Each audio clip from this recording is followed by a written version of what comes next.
welcome to Twitch Tales, season 4, episode 10, or episode 73 of the running total, depending on how you are counting it.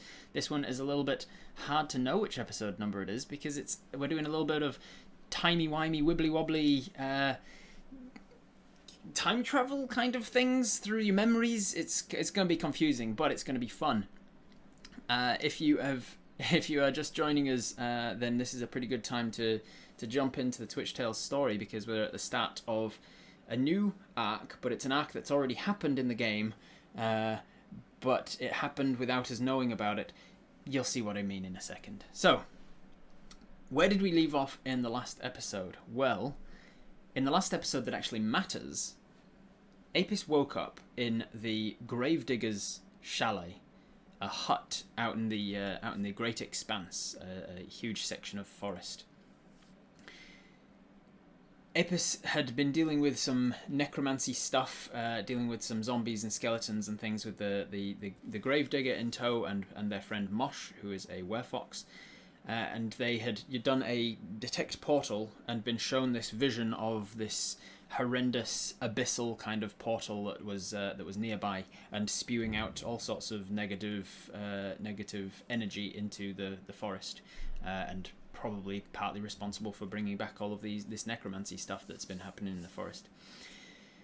Apis decides, oh god, we better go back to the Four Sisters, a series of 4 elven towns nearby. We better go back to the Four Sisters and warn them of the impending danger of this portal to the north and the war with the demons and the hobgoblins that's happening in the north as well. It's about time we go back down and relay this information that we've learnt. Apis sent the Gravedigger with the information to the Four Sisters to tell them about to warn them about everything that's happened.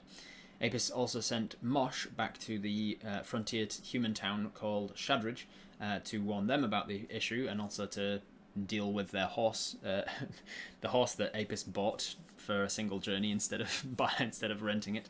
And so Mosh went back to Shadridge to tend to your horse and whatnot.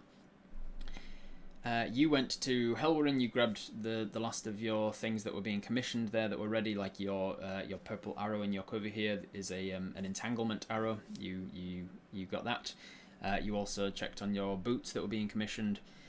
And then you went to your riverbank and stashed a bit of money there, bit of gold. And I believe that's pretty much the last thing you did before you headed to the Feywild. You'd been told a few times by an archfey that you know as Diggin, or the Merry Gentleman.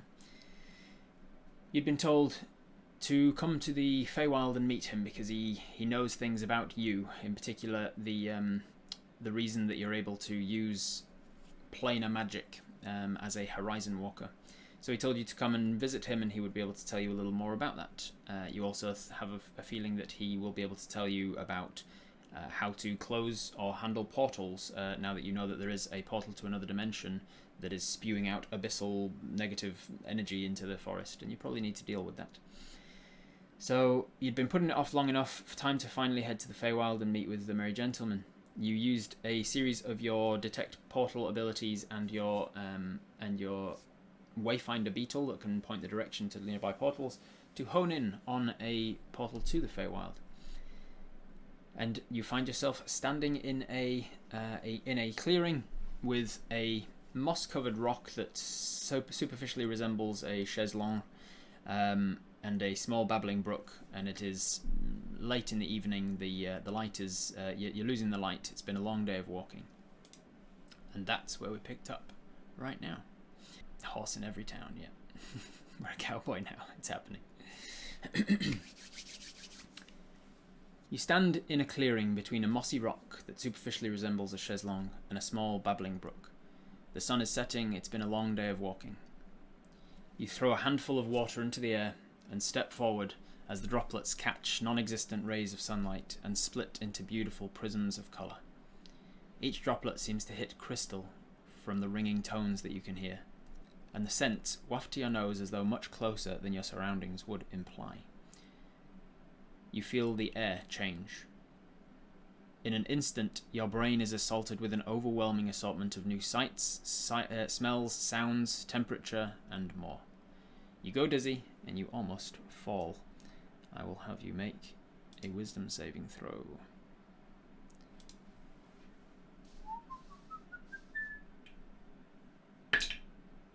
That's an 11, plus your wisdom modifier of 2. That's a 13. Alright, with a 13, you do not take any psychic damage from the assortment of sensations, new sensations that your brain is trying to rapidly understand.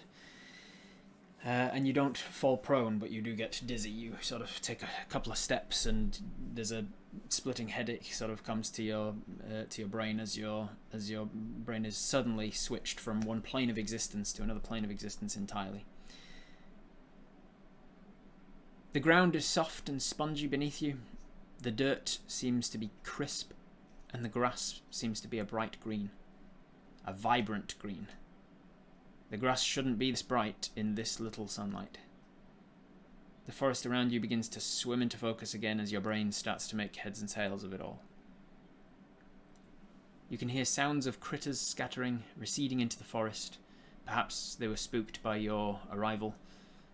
The air is temperate and a little bit humid. The sun, you'd guess, is about an hour or two from setting, or maybe it's an hour or two after rising. It depends which direction that is, I guess. Wait, is that the sun? You've never seen such a deep, rich oil painting of a sunset, and it's not even that close to setting yet. The colours across the sky are mesmerising. It's a loud buzzing that breaks you from your reverie, staring at this sunset. Mel has come through behind you, it seems, and she's experiencing a lot of the same brain fog as you, judging from how she's twitching and flying in indirect paths. Quickly she lands down hard in a cushion of wild flowers. These are the most vibrant and beautiful flowers that you've possibly ever seen, and they're just growing wild. Apis, welcome to the Feywild. What do you do?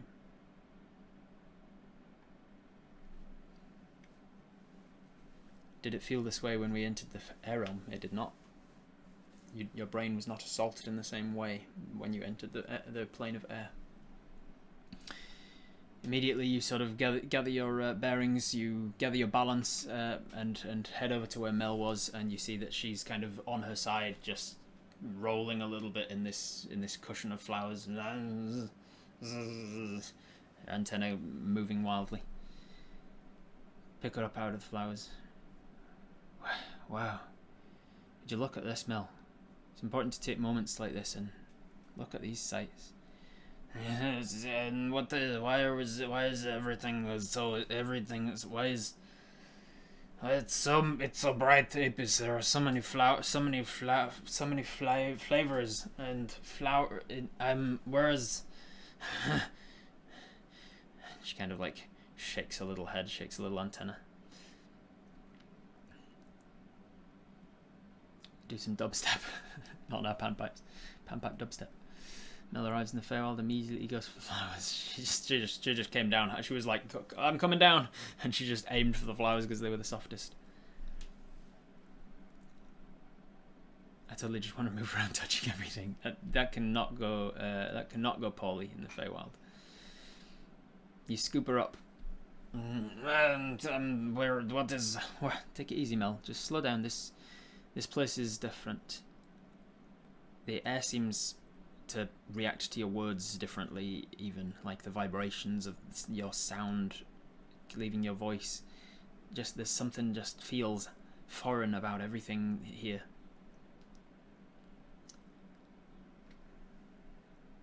No wonder Mel couldn't tell us much on the other side. She was high or tripping the whole time. It's like a cat and catnip, maybe. Where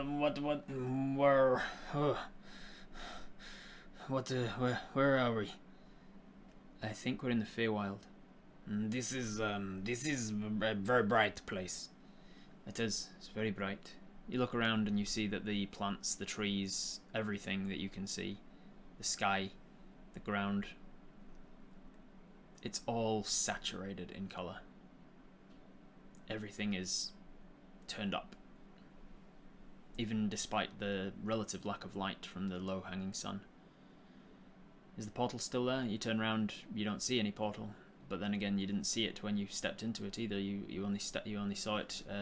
You only saw indications of it when the water droplets hit it. Taking the immediate surroundings, any roads, paths, high hills. Your immediate surroundings are forest. You look around, you see that there are large trees, and lots of undergrowth, and that's about it. That's all you can see from where you are. You would have to climb a tree or get into a clearing if you wanted to. Take in any further afield. She needs a little bonnet. A little bee in our bonnet. Shader from the sun, yeah. Try and find the portal to return. You turn around to walk back with Mel in your arms to see if you can return to the portal. You walk through that area of the clearing that you entered through. You don't return through anything. You walk around in that area, pretty sure that this is where you stepped in. You can't be 100% certain because your brain was a little bit foggy and you're in a lot of pain. But you walk back and forth through this area of the undergrowth. There's no response. Does a Feywild forest count towards our forest bonus? Circumstantially, I will say yes. It depends on what you're trying to do. If it's something that still makes sense for you to gain the benefit from, then I'll give you it. Get TomTom to point to the nearest portal to the material plane. You shift Mel over into one arm a little bit. She's kind of like coming round a little bit. She's getting better, and you can see her. She kind of puts her two front legs up over your shoulder, holds herself on a little bit as you hold your hand out. TomTom, and scuttling out from underneath your bracer onto the palm of your hand, the little blue beetle. Where's the nearest portal to the material plane? She scuttles around a little bit. Eventually it just comes to a stop in the centre of your hand and just looks at you. Listening to the forest and knowing what our forest we just left from sounded like, similar bird and small animal noises here. I wouldn't say similar. I'd say that nothing here is similar. Familiar, maybe. Or maybe those should be the other way around. Not familiar, but similar. Yeah, I think that would make sense. They're not familiar noises, but they're similar noises in intensity and the sorts of size of the animals that you're expecting in the forest and things like that, I'd guess. Move a bit to see we're on it. You move. You take a step around and you realise now he's not pointing downwards in your hand. He's just not able to find one, it seems. Does it look the same as the clearing we crossed in through with the Cheslonge rock and brook? You do see that there is a small rock in the centre of this. It's not really a clearing that you're standing in so much, or if it is, it's a much smaller one. And the clearing, if you want to even call it that, does have a rock in the centre of it that does look a little bit superficially like a chair. It wouldn't be a chaiselong. It would be a much smaller thing, much more kind of like dining chair size thing. And there is like a very small stream that is passing by, probably a few feet off to the right, let's say. Really want to just touch stuff and see how it feels. Apis thinks about touching stuff and thinks about Jesus, this is really bouncing down outside. Don't know if I should make the Feywild suddenly start raining just so we've got the ambient noise. We think about touching stuff, and in that moment Apis flashes back to things that your mother has told you about the Feywild, things to be aware of and such. Now, that is a good moment for me to pause and tell you, out of character, the sorts of things that you are aware of and how I will be handling those things. I have mentioned numerous times throughout this entire campaign that Apis's mum has interest in fairies and Feywild and fairy stories, and has brought Apis up on those stories. You are not proficient in Arcana, so it's not like you are studied in those things, but you do know a little bit about them. You know, for instance, that some of the currency of the Feywild is in things like intangible offers or deals or compliments and insults and accepting help from people can be a bit of an interaction, an interchange of goods, as it were. They're not as much interested in physical objects or currency here. They will take currency from time to time for various things, but most of the time the Fey creatures will be much more interested in having you owe them a favour. You are also aware that creatures from the Feywild can be very tricky with their words. They can lie, but they're much, much, much more inclined to manipulate the truth and have it still technically be true for the purposes of deceiving you. You know that fairies are all about tricks and pranks and fun and games. They are manic. They are mischievous. Everything about them is through the lens of mania. You also know that names have great weight in the Feywild, and telling people your real name can give them power over you. So there's a lot of creative with the truth, yes. So there's a lot of things that you know about. I will say that knowing these things, you guys as a chat don't have to worry to the level of paranoia about every single thing you're saying, because I feel like that will slow things down. We don't want to have to turn every bit of interaction, every dialogue that we have with anything in the Feywild into a half-hour slog of like choosing the exact wording to use. So I'm going to just assume, as a general level, Apis is keeping these things in mind and is avoiding saying their name and avoiding making deals and things as much as possible. If you come across somebody, choose my wording carefully, if you come across a creature in the Feywild that is particularly tricky, because they are more proficient in manipulating people to say things that they didn't mean to say, I will, in those moments, probably try to remind you to choose your wording carefully. For every regular, everyday interactions with people that you come across or creatures that you come across, I'm not going to be as strict on those things. I'm not going to punish you. I'm going to be a little bit more lenient with letting you get away with saying things that you probably shouldn't have said, because you're not playing a single. You are collectively playing a single character. Hope that made a little bit of sense. So, as Apis flashes back to the mother saying these things, I think Apis would probably in this moment, and correct me if I'm wrong, but I think Apis in this moment would decide on a name to use that is not their real name, so that when they're introducing themselves to creatures in the Feywild, they can choose to give them a pseudonym, as it were. Stephen Thorley III, for instance. Oh, also, while we're on this topic, I know that because of the interesting circumstances of us already having lived the future of this character, you may think, well, I mean, we know we survive, so we know we get out of the Feywild eventually, so we can be reckless, we can be a bit more whatever with our decisions, and you can be a bit more reckless with your decisions knowing that you survive.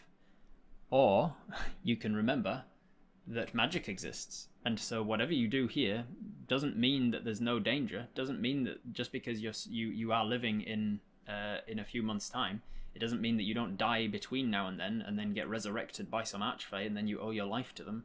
It doesn't mean that you don't get cursed or maimed or something, and it doesn't mean that there's no consequences to your actions. So there's still plenty of things that can happen between now and then. Even though we know that we survive in the future, there are still consequences to being reckless. So, gotta keep that in mind. All right, so I'm hearing two major suggestions for names. We either introduce ourselves only as the Archer and Le Bee, or we introduce ourselves as Sipa and Lem, the Archer and the Bee. Sipa and Lem, obviously Apis and Mel backwards. Or do we go with the Archer? Or do we go with something else? Alright, we're going to go with a poll here to decide. There's even, to come up with some other examples for you, there is even the option of calling yourself Apis, but introducing yourself in a way that does not give your name to somebody. So if asked, can I have your name, and you respond with Apis, then you've said, that they've said, can I have your name, and you've said Apis, so you've given them your name. But if they say, can I have your name, and you say, some people call me Apis, then that's not that you giving him your name. That's you answering a different question.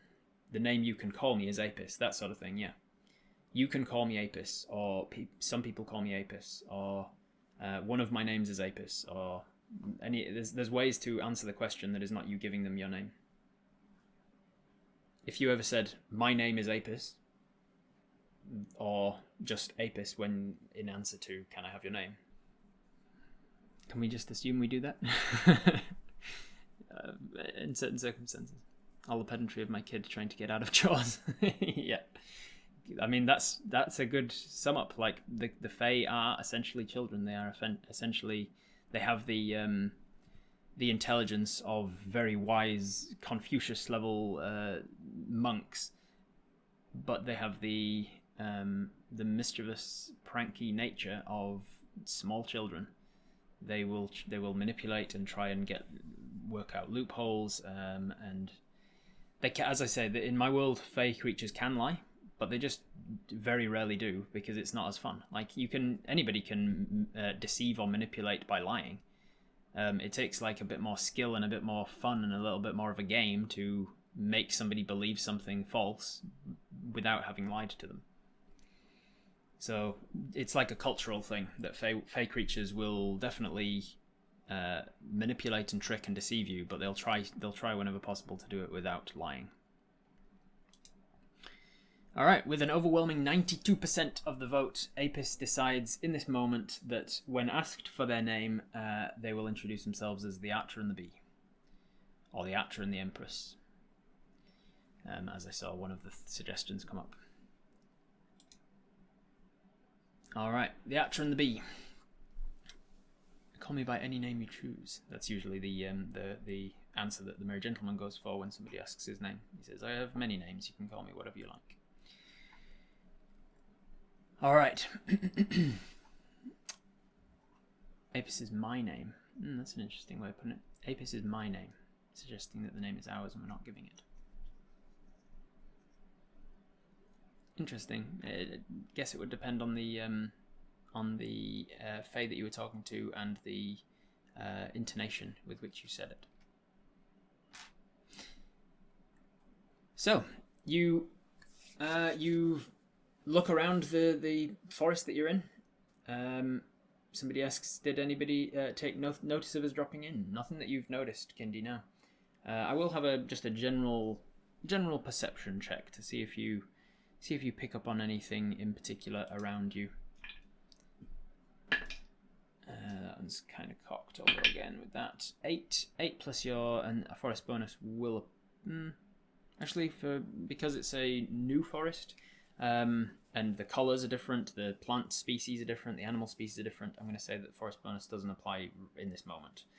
As you spend more time in this forest, you might start to recognise the differences between your forests and this one, and you may start being able to apply forest bonus again. But for now, no.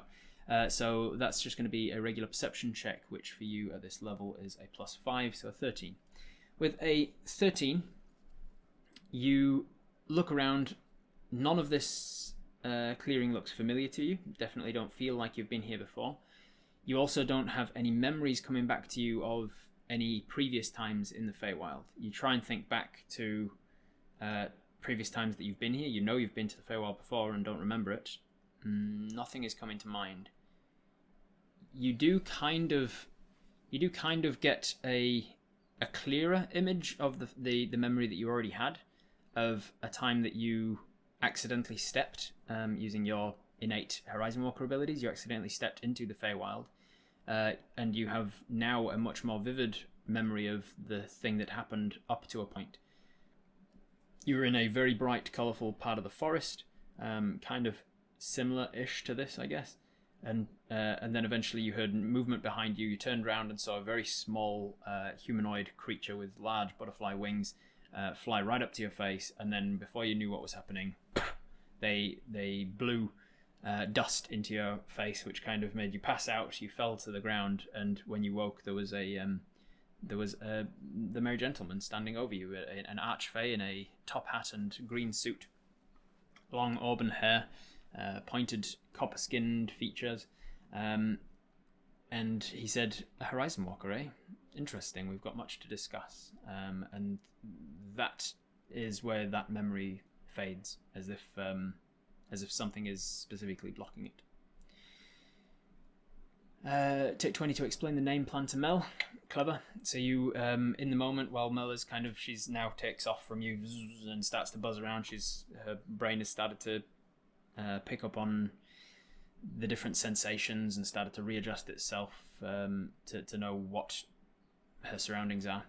And just as she's kind of flying away, you say, Mel, before you go, I just want to explain that names are important here. So if you are asked for your name, do not say Mel.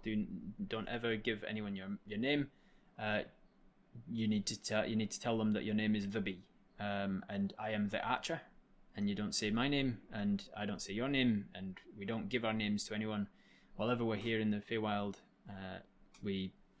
I am the Archer and you're the Bee. Okay, sure. I will do that. And she will try to remember that. Unless you want to be Empress, Mel. You can be Empress. You can be the Bee. Just don't tell people your real name, right? Okay. Test Mel on the name thing in like 20 minutes or so. Good idea.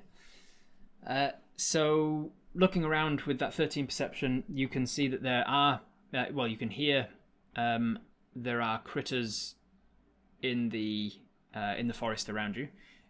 Just to be clear, you saying Mel isn't enough to fuck with anyone, especially from what you know of the Feywild creatures and things. They are very specific on their own rules. They have rules of conduct, rules of engagement, as it were. And for a Fey creature to have power over you from your name, you have to have given them your name. It's not enough for them to just know your name, and it's that does give them some power, but not the power that they want.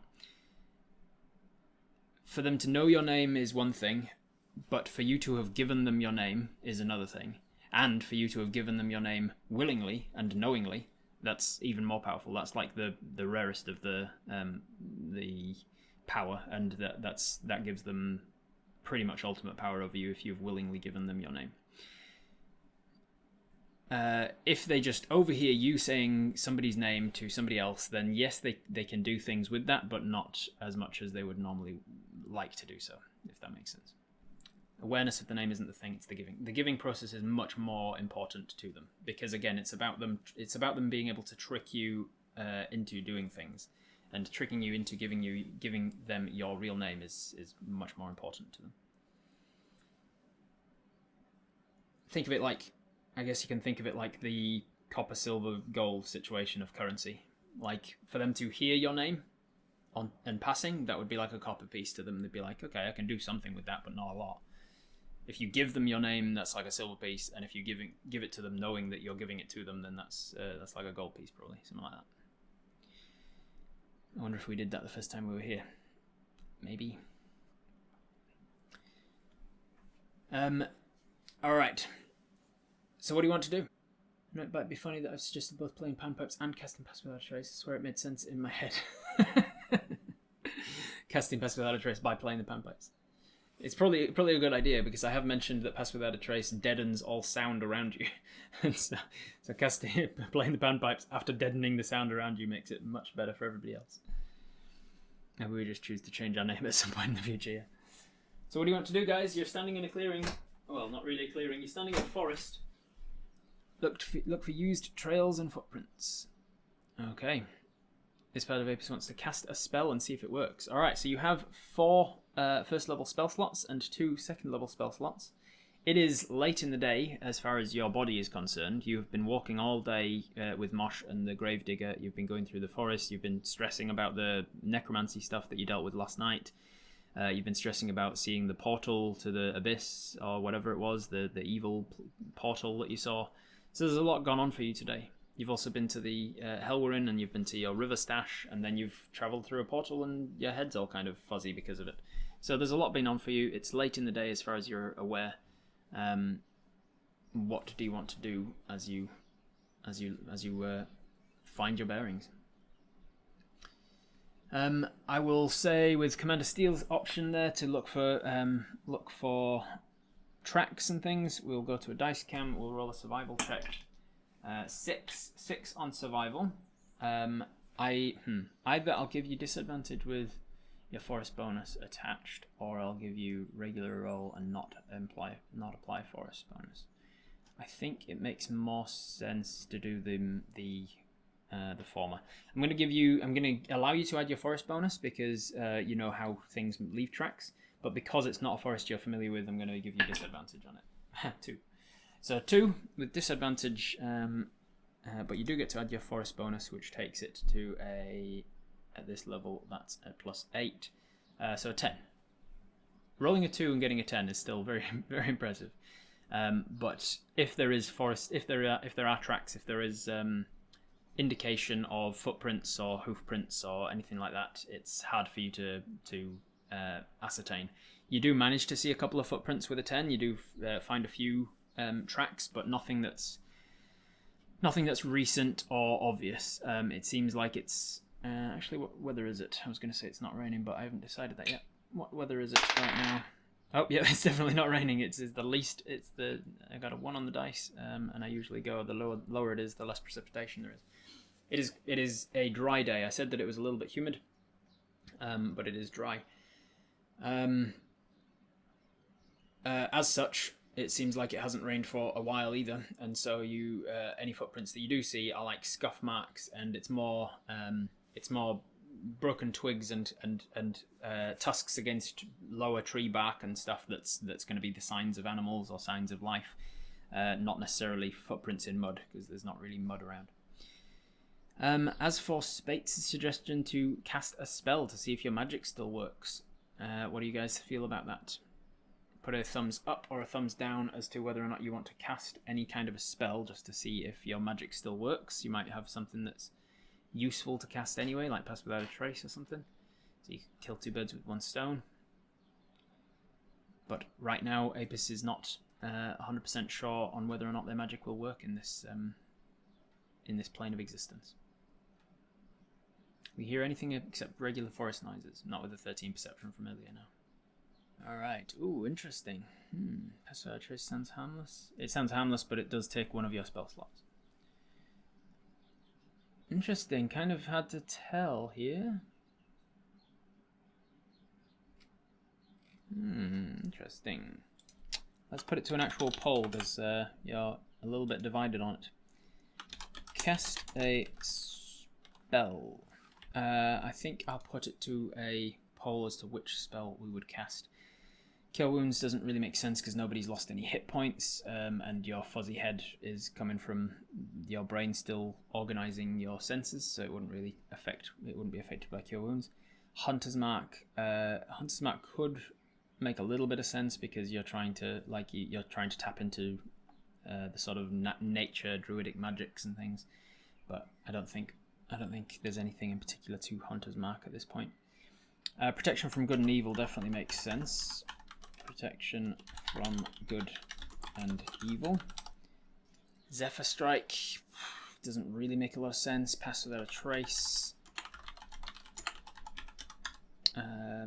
Misty Step I guess we'll put Misty Step in, because what's the harm? Don't cast.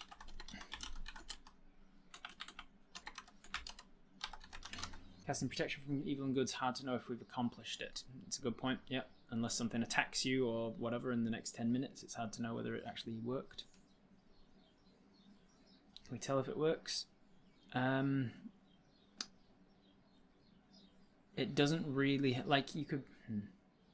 Well, we'll find out, because 65% of you want to cast it. Alright, so, with the... Where the hell is it? Powder number, there it is. Using up one of your expenses of your protection from good and evil. Your silvered powder, your silver and iron powders. You start wondering about, like, the fey creatures around you and whether or not you're succumbing yourself to fey magic just by process of being here. And you get down out of your bag some of the powder. You reach down in and you start getting pinches of it out, and you start going through the ritual that Talila taught you about how to cast this spell. And you place it on different sort of body parts. Sprinkle some on the forehead. You're saying a few little chanting words, a few magic arcane. I was going to say sigils. That's not right. If it's saying a few arcane sayings, words and phrases, and you're sprinkling this on yourself as you cast the spell, and at the end of the spell, you see the all of the powdered metal on you. There's this breeze passes over you, torrent. This like little whisk of air whisks it around you. And you do feel like there is like this concentration in your mind as to this protective barrier between you and the outside world. Everything also to you gets just a little dimmer, like the saturation on all of the coloration around you gets down just a little bit, just a small amount. Bee is protected too? No. Until the spell ends, one willing creature you touch. And you touched yourself.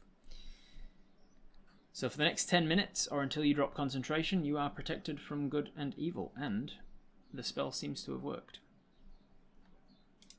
And it is a first level spell. So away goes one of your magicses. What do you want to do then? You're standing in a forest, everybody. What are we doing? We looked around for tracks with 10. We didn't do very well with it, but we were able to tell that yes, there are creatures live in this forest. What next? Better find some fey to fight in 10 minutes. Let's make the most of it. Pick a direction, start walking. Alright, well, you have the sunwards. You have away from sunwards. You have left of sunwards. And you have right of sunwards.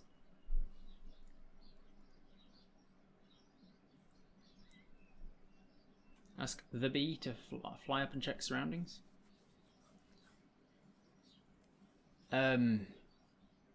Empress. Empress.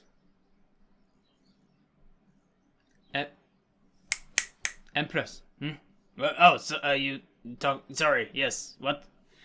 Could you fly up above the and do your thing? Check for the. Oh yes, of course I do. Of course, Archer. I think I went with Empress when I was talking to Mel as Apis because B sounded really rude. Oi, the bee. She's gonna get used to that name. Yeah, hopefully. She flies up above the tree line. Ask the dice. You could ask the dice some things, yeah. We just stand here for 3 months and leave again when the portal appears. That's all that happened, yeah. She flies up. She flies back down again. There's a mountain. Which direction is it? Gotta get this right, actually. Oh wow, I think it's north of us. Yeah. There are mountains to the east, and there is a mountain in that direction. She doesn't say to the east because she doesn't know which direction is which. There are mountains over towards the sun, and there are mountains over this way as well. And she kind of gestures left of the sun. But otherwise, lots of trees.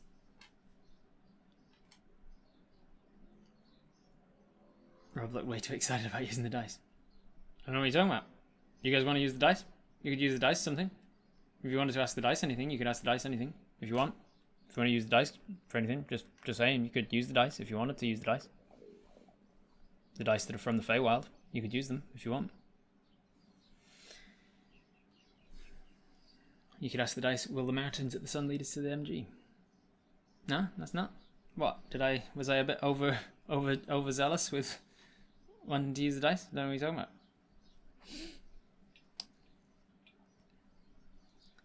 Let's roll on the dice to see about rolling the dice. Yeah. Would the Merry Gentleman be aware of our presence here? Potentially. It's a double bluff. I don't want you to use the dice. So I'm trying to freak you out about using the dice. The dice? The dice for Apis? Apis' dice. The dice specifically made for Apis. Those dice? Yes, Kronk! Those dice. We used the dice before we crossed the portal. Yes, I believe we did. So we've used them today. If it counts as the same day, because you're on a different plane of existence. We used them in the morning before we came through the portal. How is the accuracy affected by the day in different planes? You don't know yet. Ask Tom Tom where the Merry Gentleman is. Tom Tom! Comes scuttling out again onto your pan. Do you know where the Merry Gentleman is? Doesn't seem to even understand the question. He just looks up at you. Wouldn't mind announcing our presence a little bit as we walk in case there's a guide on the way to get us? I'm not just saying panpipes because it's funny. That too.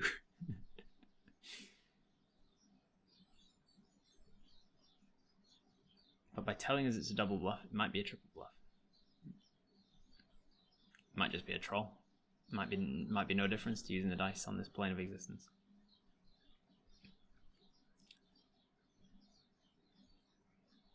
Alright. Let's say we are going to put it to a poll. Where to go? Sunwood Mountains. Single mountain. Look for water.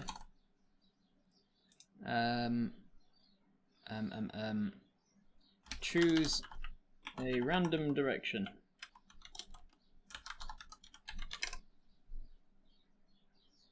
And then in case I've forgotten something, I'll just put an other option. Do you know the Fey love music? They certainly do. There was some music playing when you walked through the portal, like some carnival music sort of sounds, some tunes, but it stopped as soon as you arrived on this plane of existence, and now you're only hearing forest sounds. If anyone listening knows where the Merry Gentleman, or could whatever his name is, tell me now, thanks.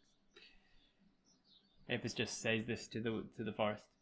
If anybody here knows where the Merry Gentleman is, and you're listening, could you tell me? There's no response. Either nothing's listening, nothing understands, or nothing chooses to respond. Mel, which way had more flowers? I could not see any flowers because it's above the tree lines. Very tall trees here. Playing the panpipes on the way is not a direction in which to go, which is why I didn't include panpipes in the list. We can play our panpipes as we walk is a different question. Would saying the name of the fairies work? Maybe. If we can remember any details about where we met the Merry Gentleman, no, you cannot. Like, you can remember the surroundings that you were in when the Merry Gentleman was there, but it was just like indistinguishable forest. You couldn't like describe it to anyone or whatever. No landmarks were looming right behind his head as you woke up. Did we ask in Common or Sylvan? I'm going to assume, going forwards, that everything Apis is saying is in Sylvan. Sylvan is the language of the Fey creatures. It is the common language to this world, to this plane. So Sylvan is going to be the language that everyone is talking to you in, and the language that Apis will be talking in, presumably, unless you tell me otherwise. All right, with only 49% of the vote, we did not get a majority to look for water, but a lot of people wanted to. So we're going to drop off Sunwood Mountains and other, and we're going to go again with, let's see, would that have given us a majority? It would not. So I'll drop off Single Mountain, other, Sunwood Mountains, and go look for water or random direction. Choose random direction, got more than I expected. Alright, 79% decide we're going to look for some water, and it's easy enough to do. I said there was a small brook running through this little part of the forest that you're in at the moment, so you go and find that, and you start following that back upstream until, downstream until you get to a slightly larger body of water. It's like a little bit of what's larger than a brook, a stream. You find a stream running through the forest. Are you going upstream or downstream? Put a thumbs up for upstream, put a thumbs down for downstream. Are you following it back to its source, as in up towards the mountains, or are you going to follow it downstream towards larger bodies of water and the ocean, potentially? Most people going upstream. All right. Some of Apis wants to go downstream. Others decide we're going to go up. Moving on up to the east side. Moving on up. All right. So as you start to move it upstream, you start to follow this through the forest. You start to notice that there are a few animals around. As you walk, you are walking quietly, not stealthily, potentially, but like quietly enough as you walk. Through the forest. You are a hunter, you're an outlander, you naturally just refer to or defer to a quiet stalking kind of gait as you walk through the forest. As such, you are able to get slightly closer to some of the native wildlife as you walk than you were when you stumbled into this place and made a bunch of racket as you were all, headachy and Mel buzzing around and stuff. Some of the creatures that you see look like regular forest folk to a point. You notice things like squirrels scampering up trees, but they catch your eye because they are entirely the wrong color. There's like a lilac squirrel runs across your path and up a tree, and it's followed by like a emerald green one, and they both rush up the tree. And then as one of them stops and turns around, you see that it's got tiny little nubbins of horns on the front of its head. And then up along a branch again. As you walk, you see the same with birds. You see a couple of forest birds like wood pigeons and things, but they have interesting tinges to their feathers, like different, slightly different coloured feathers. And as you look at one of them, it changes colours in front of your eyes from this like this dull off-white with like a tint of green in it. It kind of like ruffles its feathers, and as it ruffles, its entire feathers change into like this golden auburn colour this reddish orange golden concoction of autumn colours that blend in with the trees around you.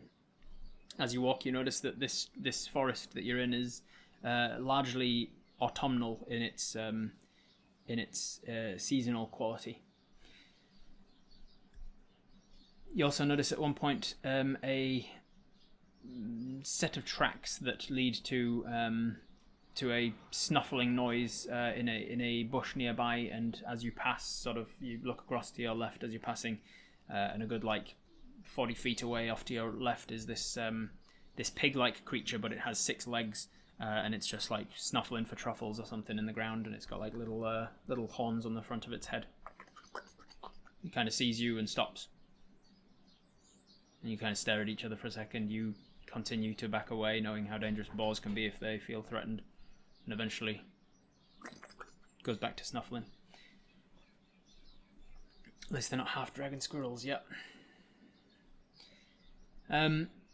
You have Mel stay as close as you can as well as you're walking. For certain sections, you can carry her, and you have a little you have a little reminder to yourself that you really need to get one of those perch bars set on your bag so that she can just ride along. History check. What does our mum say about Feywild wildlife? Very good question. Let's find out. That was nat 20. Forgot to turn the dice cam on for it. There you go. Nat 20. Boom boom. With a nat 20 plus your history of 3, you remember that your mum tells you the stories of how a lot of the animals of the material plane are essentially second versions from the gods.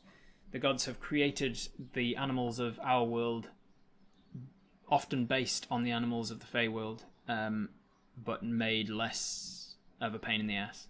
She tells you that the animals of the Feywild are much more, much more confident, much more likely to approach, much more mischievous and pranky in the same way that the other Fey creatures are. And that Fey beasts have more affinity for magic. Their pelts and coats and body parts are more likely to be used in enchanting. For any, like if you're going to make a leather cloak, and then enchant it, the leather should probably come from some kind of Fey beast rather than a real beast, because it makes the enchanting stick a little easier. Things like that. So you do know quite a bit about Fey creatures, Fey beasts. Alright. If we don't play a jaunty tune on our panpipes while walking through the Feywilds, what are we even doing here? Alright, thumbs up, thumbs down, playing the panpipes as we walk. We are following the water upstream. We don't have our Displaced Beast cloak. You do have your Displaced Beast cloak, because otherwise you wouldn't have been able to have it at all. You must have gotten it before you went to Feywild. Alright, thumbs up, thumbs down. Playing the panpipes. Most people saying yes. Yes to panpipes. Sup, Jordarino. I don't want the fate. I don't want to call the fate to us. Alright, yes. We are playing the panpipes as we walk. You are wearing the fur of a Fey creature. Yes, you are wearing the Displaced Beast cloak. That is good to remember as well. As you walk, let's go to camera, dice cam. Let's roll you a panpipes check. To remind you, you are proficient in panpipes, believe it or not, and you have a +1 charisma, which means that you have a +4 to your panpipe roll.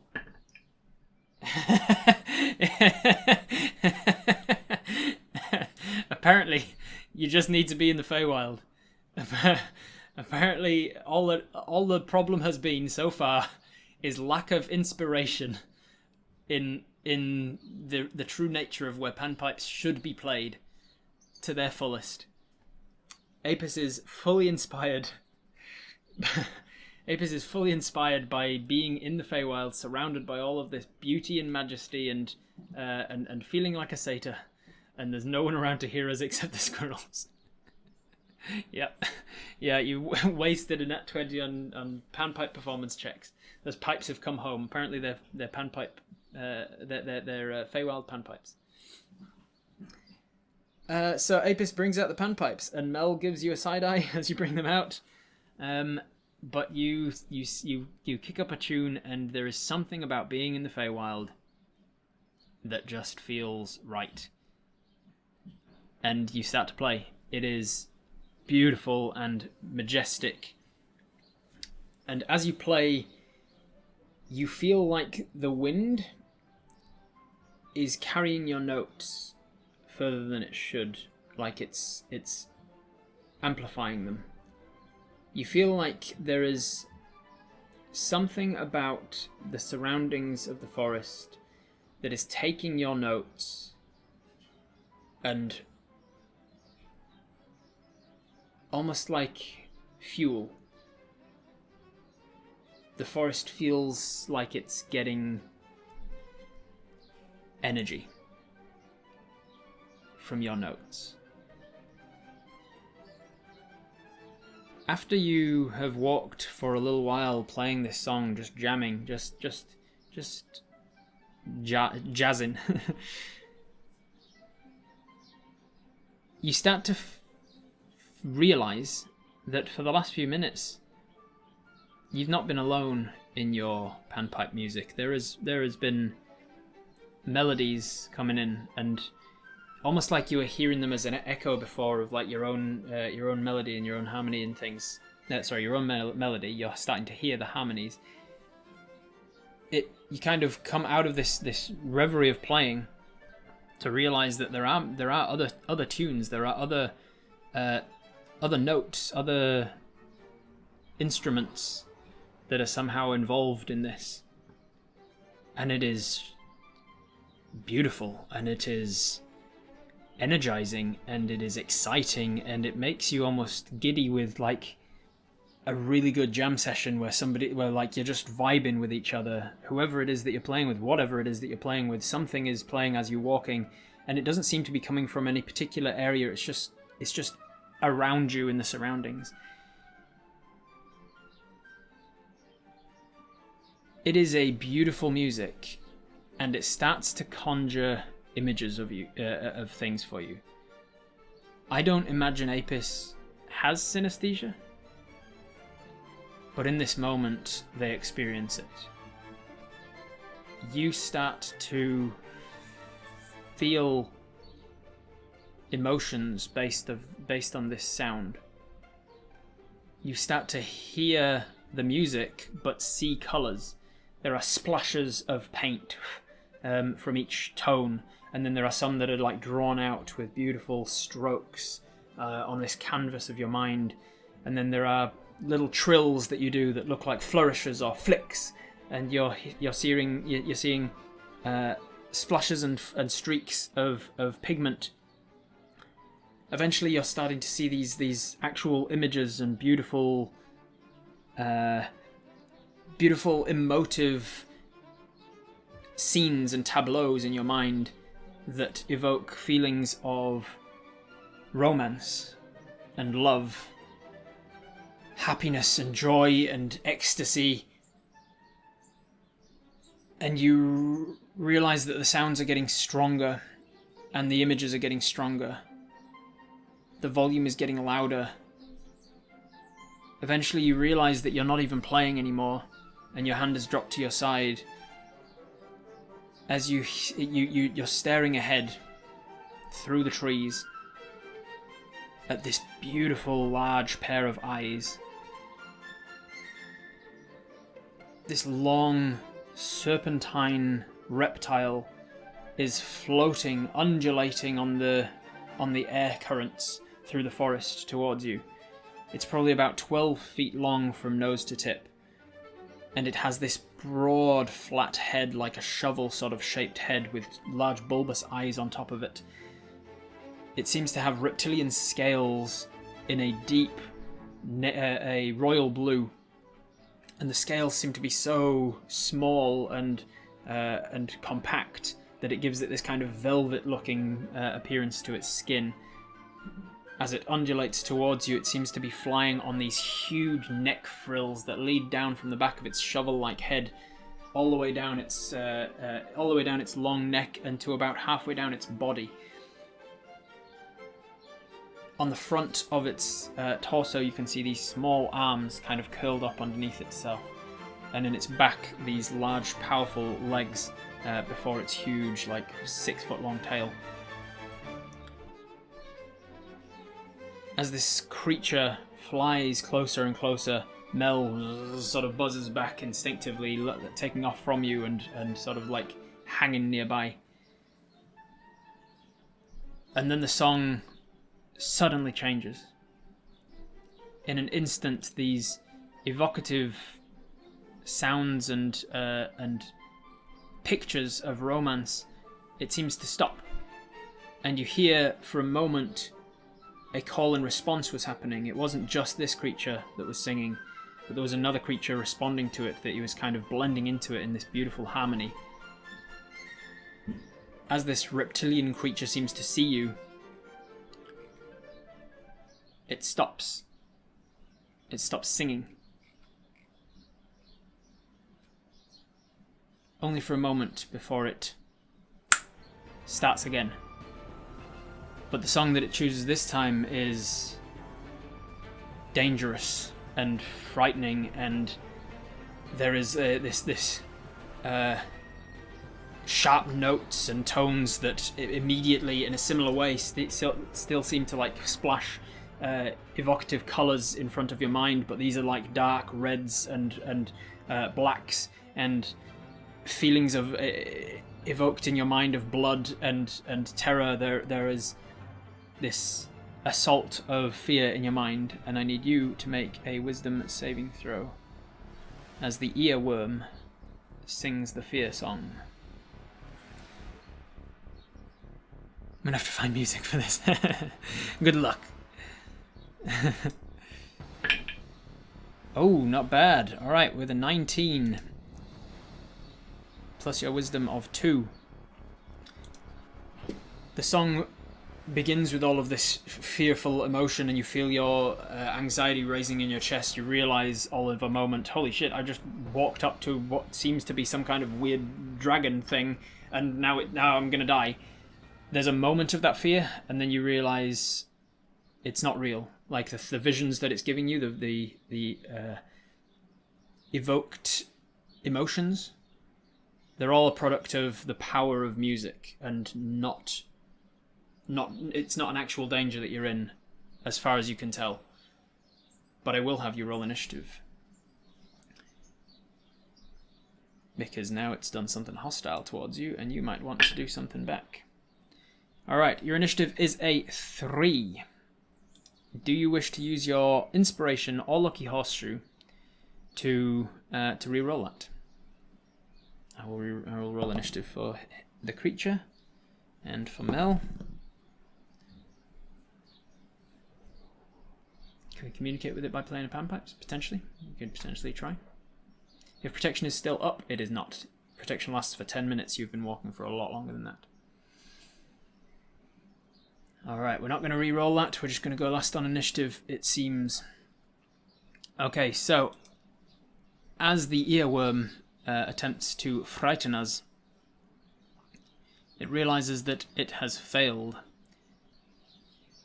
And I think I might do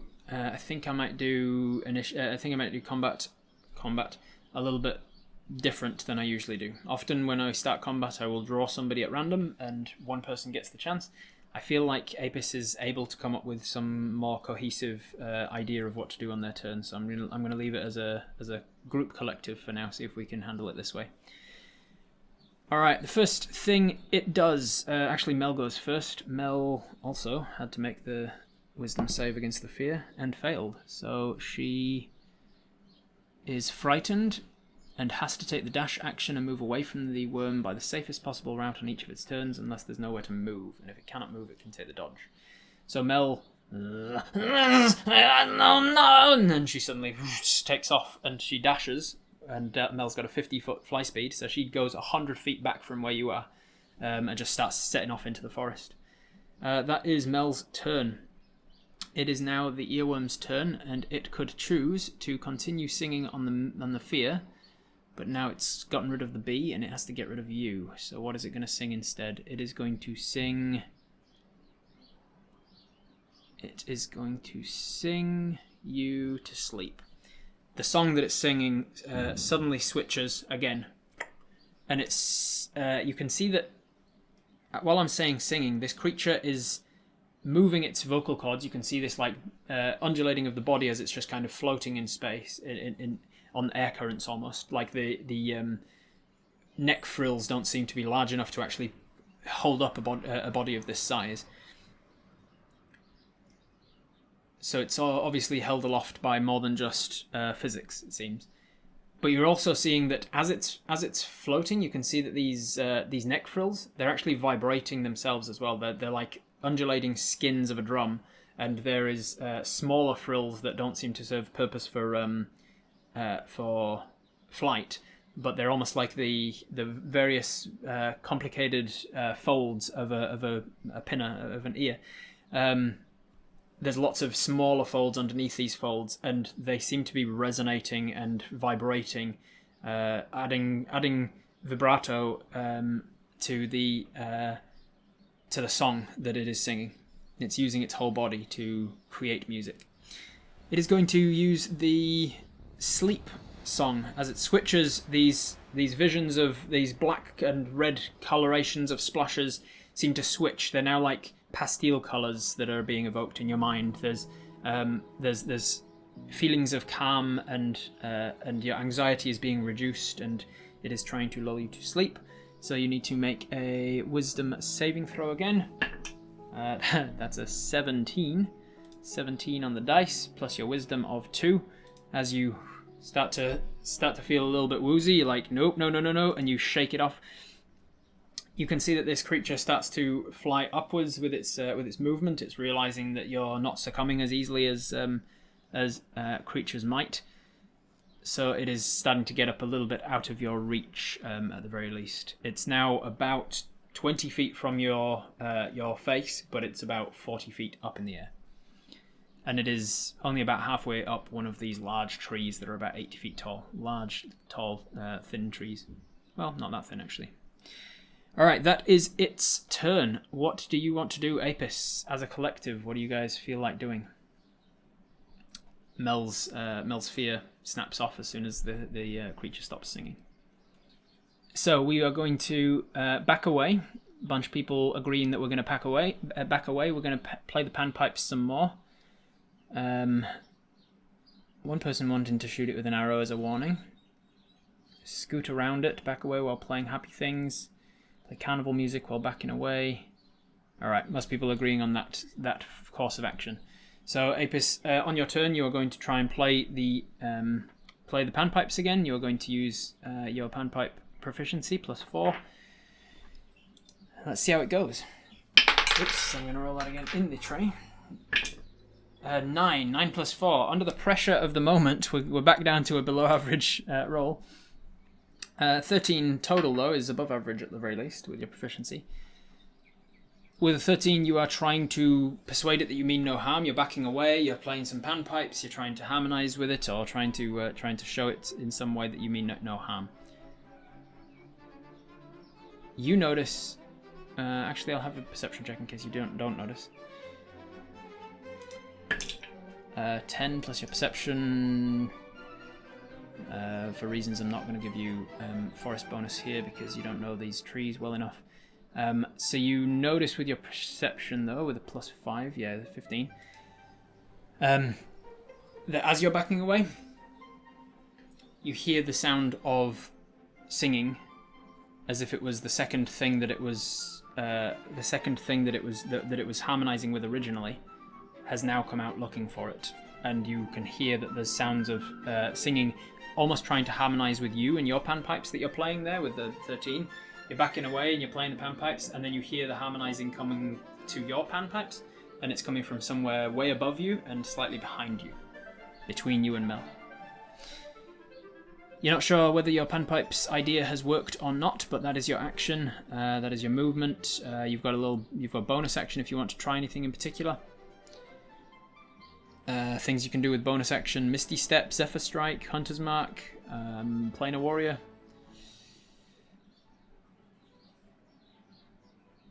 I roll in that direction to see if you can see it without turning around. You can kind of turn half. You'd have to like turn your head a little bit to look up.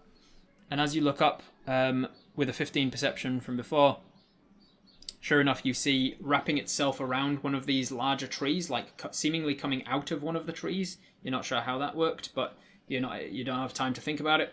You can see this large, broad head of another creature of a similar size to the earworm, but it has a turquoise kind of a greenish scale to it rather than this royal blue. And it is singing and vibrating high up in the trees and looking down towards you. Zelda's Happy Forest song, yeah. Did Mother ever tell us anything about these things we might find useful? Maybe, potentially. Let's see if she did. I'm going to give it a... Actually, I'm going to make it a percentage check. Percentage chance that she knew about these creatures, told you about them. Hey, look at that. She did. She told you a little bit about these things. Immediately coming to mind are the name earworm, and you remember she said that the fey creatures like to sing and like to create music, and one such creature is a member of the dragon family. It's related to fairy dragons, and it can defend itself or attack, or it can do anything it wants to, essentially using different songs in its repertoire. That's all you know about them off the top of your head. Alright, anything as a bonus?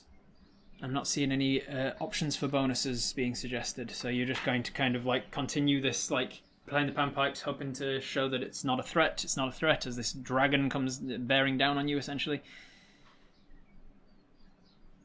Can we play something that has a round to it so we can repeat it like 3 times to increase its energy? It's pretty clever. Yeah, you're going to try that on your next turn, it seems. Alright. It comes back to the top of the round. Mel is no longer frightened. She was setting off. I don't think she was in range when it started singing its sleep thing. What's its range on that? Oh, no, she was just, actually, 120 feet. So she was just within range, on the edge of the range when it switched from fear to sleep. And she fell asleep. So Mel went, no, bzz, and she buzzed off at high speed, 100 feet back that way. And just as she's just about to leave his 120-foot range on the song, bzz, he switches to a sleep song, and poof, she slams down into the flowers, and Mel is 100 feet back and sound asleep. I think it's going to try charm. It's going to try the charm. Makes sense. I think it's being able to work out. Yeah, they've got very good intelligence. It's going to work out that you are not Fey. And so it's going to try and use charm on you. This is going to be a wisdom saving throw against being charmed. You don't have any features that give you advantage on that or anything. You're not Feyborn or whatever. You've been rolling well on these saves. Let's see if that's a 17. 17 is a success. So you have succeeded against the fear effect. You've succeeded against the sleep effect. You've succeeded against the charm effect. And as you as it changes its song once again from the lullaby-like song that it was singing to this this kind of entice, almost like a round, actually. Yeah, like you said. It's oops, I've got the dice cam still on. It's almost like you. Like a round in the way that you mentioned, because it's kind of enticing. It's putting like a call and response sort of a song out, and there's room for you to kind of to get involved with it, and almost in your mind you feel like you're being compelled to get involved in the song and to sing along. But at the last second you're like, no, this is enchanting me. This is you're reminded of Lokara when she went dancing with the Fae, and she probably would have danced herself to death if you hadn't intervened. And you managed to, your brain is too strong, and you managed to stop yourself from succumbing to it. However, there is now a second one. And as the second dragon comes down from the trees, it gets a little closer, gets within range of 120 feet, and it starts to sing a similar song. You can see that the 2 dragons are now harmonizing with each other. And they are singing the same song. They're doing that call and response in the round thing, but they're now in a 3-way round, trying to lull you in again. So you've succeeded your save against one dragon, meaning you're immune to that dragon's song of that particular type for a while. But the other dragon is singing a different song, so you're not immune to that yet. So we'll go to Dice Cam, and we'll go with another charm. Wisdom save, 12. Alright, with a 12 plus 2 from your wisdom is a 14. And with a 14 total, unfortunately, against an adult earworm, that is not enough. The creature is charmed. While your brain kind of does not succumb to the first song, as soon as the second one joins in, you can't help but feel compelled. You feel excited to be joining in. You do have inspiration and a lucky horseshoe if you wish to re-roll it. Thumbs up, thumbs down. Reroll with inspiration and or lucky horseshoe. Protection from good and evil, that went away ages ago. It only lasts 10 minutes, and you've been walking, trying to find your way here. Alright, yes to be re-rolled. Alright, so a bunch of people saying yes, we're going to re-roll it. We're going to go with the inspiration.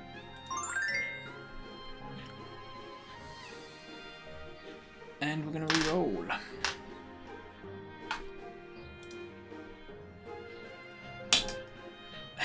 Is that cocked? No, it's not cocked. 19. 19 plus 2, 21. You are no longer charmed. Oh, you were only charmed very momentarily before you snap out of it. You can tell that these dragons really wanted to lull you into this charm effect, but you're not having any of it. It is now your turn. What do you want to do, Apis? You have 2 dragons. One of them's coming down behind. Another one is coming in from in front and just kind of like hovering above you, essentially. They have tried to scare you. They've tried to put you to sleep. They've tried to charm you. You could fake being charmed. That's pretty smart. Misty step away from them. Book it. Keep backing away, playing the round peaceful music. Do a happy dance while disengaging. If it goes bad, drop 2 rations. Misty step to Mel. Find Mel and leave. Disengage. Ooh, okay, we're not getting a consensus anymore, so we might have to do the usual Nightbot vote thing. How close are they? One of them is 20 feet forward, 40 feet up. One of them is about 30 feet back and about 80 feet up. Alright, well, let's roll it. Redial. Redial, what do you want to do? Your neuron takes full control of Apis' body and mind for a couple of seconds. What do you want to do, Redial? Say, I'm a friend of Diggin'. And then keep backing away and playing the round of peaceful music. Alright, I'm a friend of Diggin'. You shout that out in Sylvan.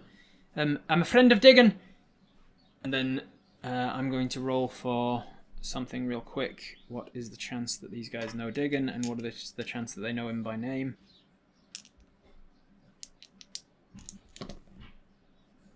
Alright. I'm a friend of Diggin', you say, and you start to play the music as you walk backwards. You don't see a visual response from them as you shout that, but whether or not it fell on deaf ears, you're not sure. They're still currently singing the previous song that they were trying to sing, which was the charm one, and they're singing in the round. All right, I will have you roll another panpipes check just to see how well you are doing and the stress of the moment. Not bad. 13 plus 4. That's a 17. That's you're getting better. Playing your peaceful thing, trying to get them into the round. You notice that the one... I'm going to have an insight check, actually. I'll roll you an insight check, see if you can read on this dragon any response. 10 plus your perception, your insight of 2, because you're not proficient in it. That's a 12. With the 12, reading a dragon's face, a dragon that you are not familiar with the design of at all, you're not able to tell whether or not he has acknowledged or responded to your call of Diggin'. Figure there's a bigger chance they'd know that name than Merry Gentleman. Yeah, probably very good. Favorite enemy bonus? You don't have a favorite. Oh, that's a good question. He is technically a dragon. He's a dual type creature. He's both dragon and fey. I'm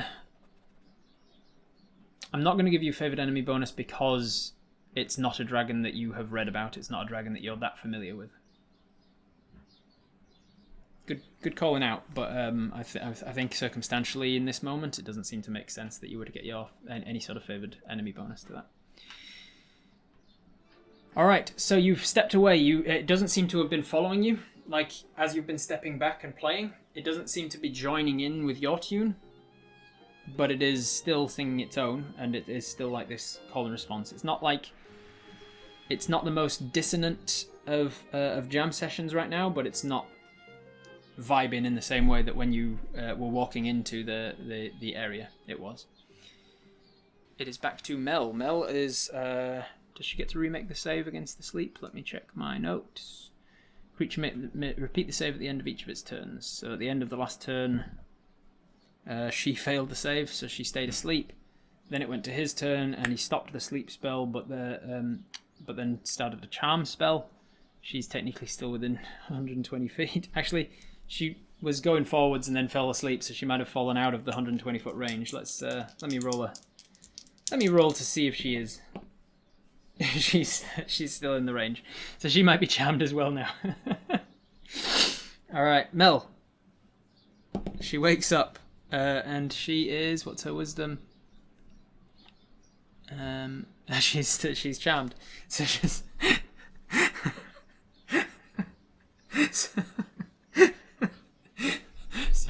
So while you've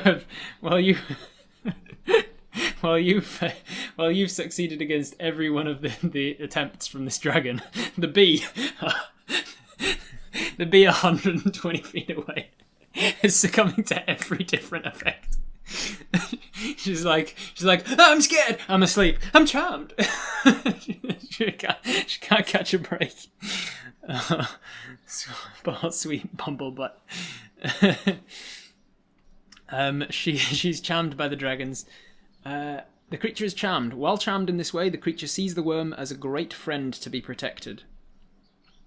So Mel comes to in the flowers, but no, get away from them! And takes to the skies and flies back towards you.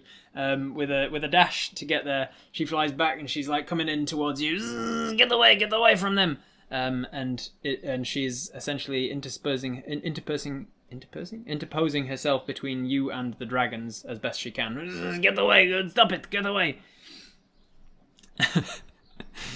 That is Mel's turn. It is now the dragon's. This dragon is finding it very interesting and intriguing that you're not succumbing to any of its songs, but it has a few more in its arsenal before it has to leave. That's kind of a last resort.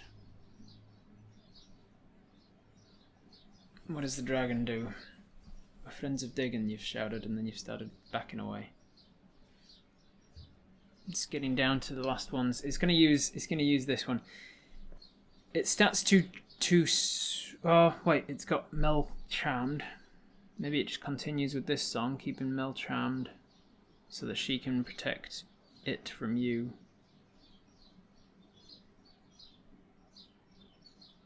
Yeah, it's not going to change its song. It's going to continue with its charm ability. You can also see that it now flies back and up away from you a little bit more, and it's starting to get higher in the trees. Yeah, it's up in the trees and it's continuing to sing the charm song. It's going to keep Mel as its bodyguard, essentially. All right, that is both of their turns. You can see that the green one has unfurled itself from the top of the tree and is now coming down to meet the other one as well. It's now over the top of you, and they're both kind of flying together. Their harmonizing is very beautiful to watch. And then as they've started to get closer, you can see that their undulations of their bodies are starting to get in sync with one another as well, as if they're all part of the same sine wave. That's their turn. It is now your turn, Apis. Roll it. Balilali. Balilali, what do you want to do? Cake Ladder, of course you can die. This is a world of magic. Seed has died. How would you, of all people, not realise that people can die and come back? Seed has died and been brought back by the Merry Gentleman. So not only does Seed know firsthand that you can die and come back, you also know that the Merry Gentleman is capable of bringing someone back. Because you did it. And do you really want to be risky and reckless and risk dying and then owing your life to an archfey? Alright, Bally says, changing the tune to something more aggressive and begin moving towards the first earworm. Alright, so you've tried backing away and it doesn't seem to be working. You start singing a little bit more aggressively with your panpipes, and you're going to start moving towards them to be like, that's right, get at it. Alright, we will attempt this, see if it works. The other thing, he's not done anything to you, so with all of his songs, you're like, I can take this guy if I have to. Let's see if he can piss off. Alright, with a 16 plus 4, dirty 20 on your performance check. The panpipes are going well tonight. With a dirty 20 on your perception check, you do a little singing. You change it to a little bit more of a staccato kind of is that the right word? A little bit more. I don't know enough about music terminology. I can't remember the words that I'm trying to find. You change it to a song that's a little bit more clipped, a little bit more battle music, boom, boom, boom, boom, boom, boom, kind of beat to it. Obviously with panpipes though, so there's only a limited amount of aggression you can get out of panpipes. Stabbing and offbeat staccato. That's what I thought. I thought I said that right. And you've kind of like pushed towards to be like, go on, get, and let's see if that works for you. That's going to be your action to attempt that. It is now back to the top of the round with Mel. Mel is going to protect. See the dragons as great friends to be protected at all costs. So with a, actually, it's not her that needs to roll, is it? It's you that needs to make a Constitution saving throw. She dusts off a dusting of pollen from herself down towards you as you move towards them in a sort of aggressive fashion. This pollen dusts and waves in front of you, and you need to make a Constitution save against falling asleep under Mel's. And you succeed. Damn, you are on fire today with all of your saves. Mel tries to put you to sleep, and you almost go, and then you catch yourself, and it drops the beat of your panpipes just for a moment, but then you sort of look at her and realise, she's under the effect. She's trying to protect them. There were 0 consequences, and Seed is totally fine. Yeah, definitely. Definitely 0 consequences to Seed being brought back. Is she close enough to hit the dragons? No, the dragons are above Mel. Mel is flying right above you. You brush your shoulders off of Mel's pollen. That is her turn. It is now the dragons' turns. The dragons have seen you moving towards them more aggressively now. They've succeeded. You've succeeded against that one, and that one. They are going to try and that one's the one to do. All right. This one. What does this sound like as a song?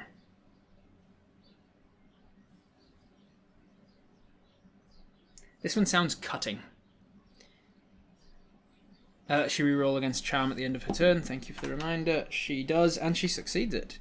So at the end of her turn, she dusts off the pollen to try and put you to sleep, and then she by shaking off the pollen, she kind of shakes her head out of it a little bit, and she goes, "Oh no, Apis, I'm sorry. Where was what? I did not mean.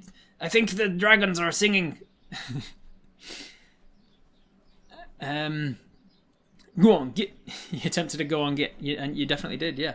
And it could have worked out well, but instead the dragon sees it as a hostile action and still feels like it can get you. So it starts singing. It changes its charm tune. She's already calling us Apis again. Yep, she certainly would. The dragon, meanwhile, switches its songs up, but and one of them, the green one, kind of lags a little bit before cottoning on to what the change is and also changing with it.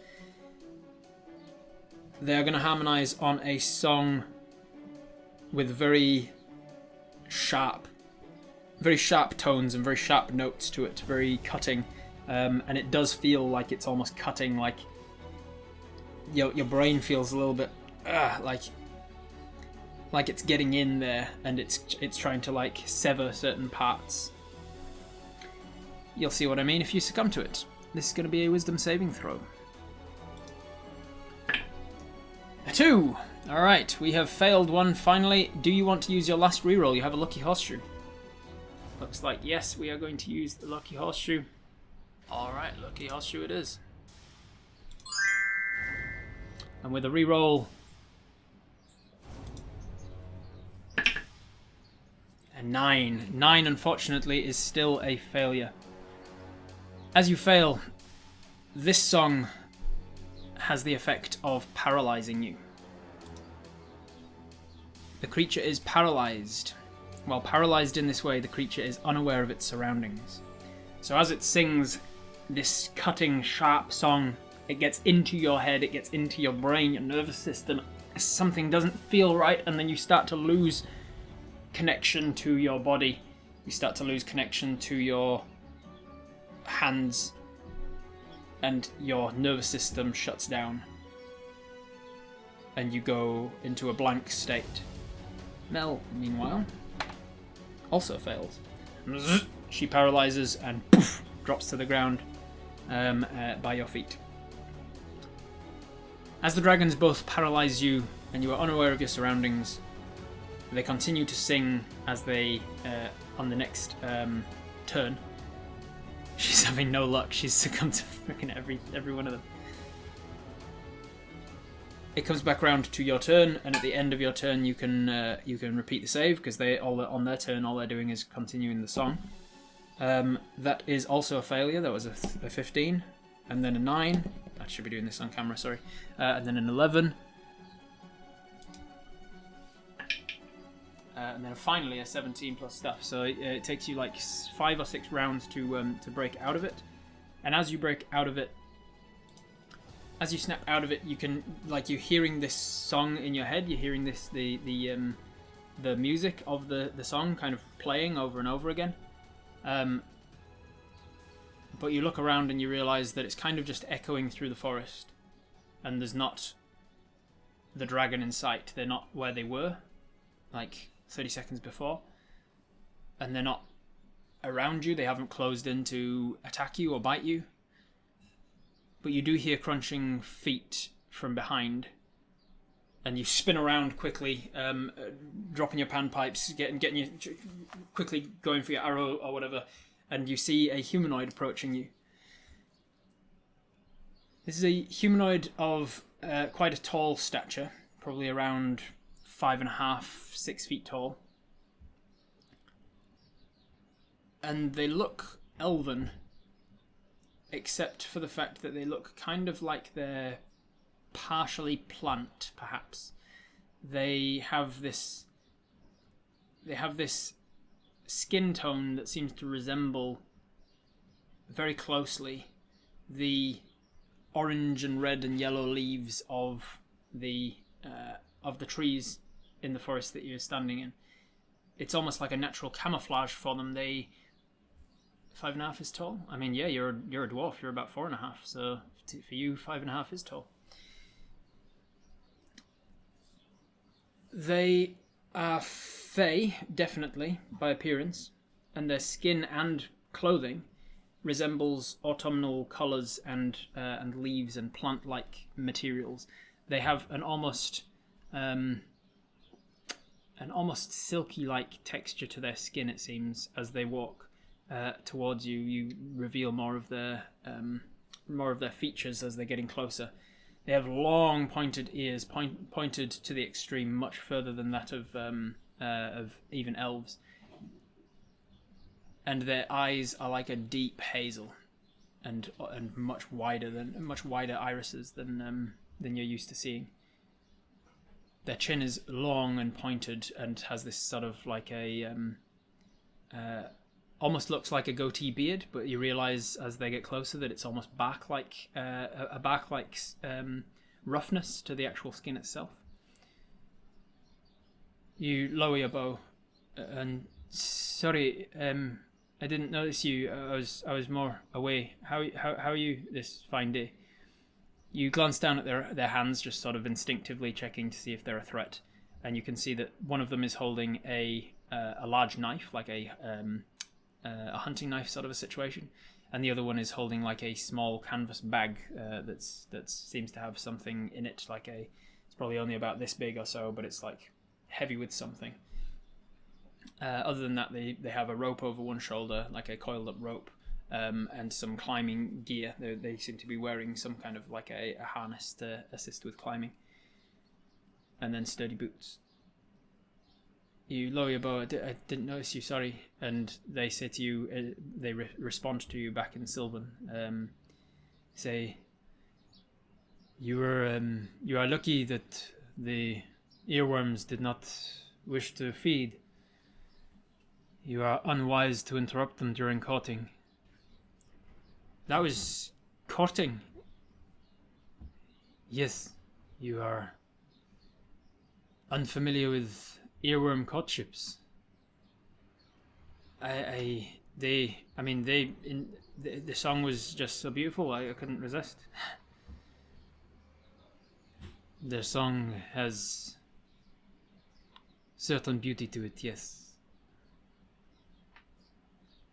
Are you okay?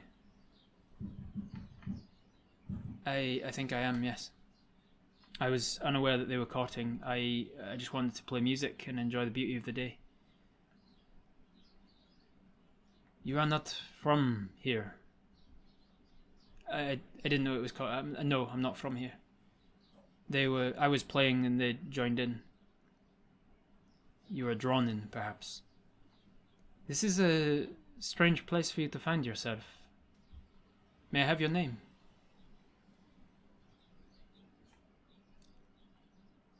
You can call me the Archer. The Archer. You can call me Dale.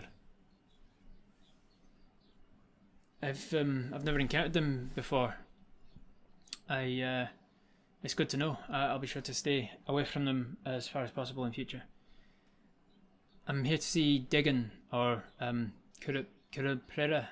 I wasn't expecting the worms.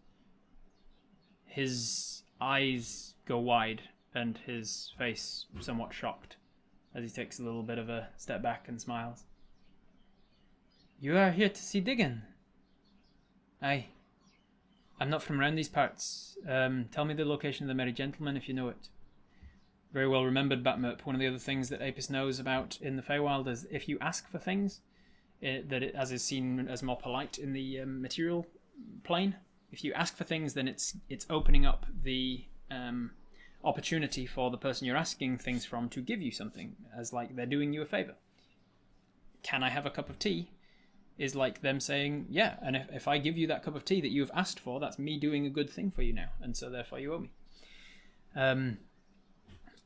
And so instead you demand, you say, I will have that thing, or you will tell me this thing, and as much as it's seen as rude, it keeps you a lot safer. So say, tell me the location of the Merry Gentleman if you know it, and the one who's called himself Dale. Which is spelt D-A-Y-L. Yeah, D-A-Y-L. The one who says called himself Dale says, I do not know a creature by the name of the Merry Gentleman, but Diggin I know. He's expecting me. The Lord of Avalon is expecting you.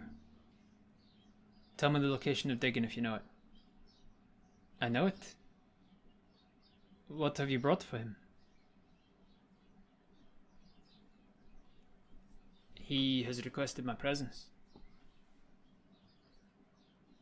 And I'm sure an escort would not go unappreciated by the Lord. I've brought myself as requested. That will not do. You have not brought him a gift. You need to turn up with a gift, otherwise this is highly offensive. Of course you can bring yourself, and you say, no, we're not a gift. We're not the gift. We are ours alone. Right. Bonjour. He turns to Mel. You are a beautiful creature. May I have your name? 19 on her intelligence save. She goes, yes, my name is I'm a bee. Her name is Empress. You can call her Empress. Very well. Then Empress I shall call you. Did your mum tell us about this gift stuff? No, there's too much for her to have told you everything about everything, and maybe she mentioned it at some point and you've forgotten, like, you are 54 years old. This childhood stories you learned as a kid. It's been a while.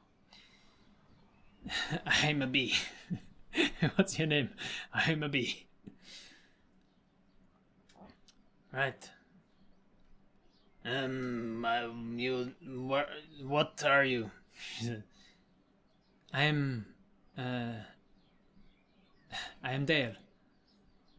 Oh, Dale. Okay. She buzzes over and lands on your shoulder, like lands on your back and up over her shoulder, up over your shoulder, and she's kind of like fluttering a little bit. She's having a harder time landing there because you don't have a perch yet.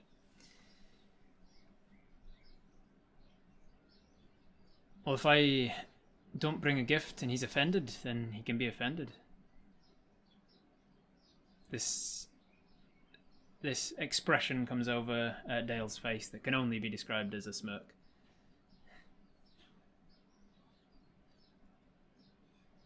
I would be interested to see you offend the Lord of Avalon. I would not suggest it, but I would be interested to see it.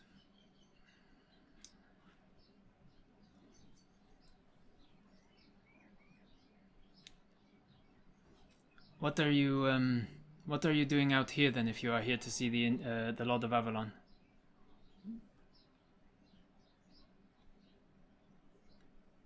Well, if you want to see it, you can come with me. I would be willing to do so. Do you want my company? If you wish to escort us, that would be acceptable. Very clever. Yes. I wish to. I will escort you, he says. If you give me 1 second, I need to just finish. I just need to finish what I'm doing.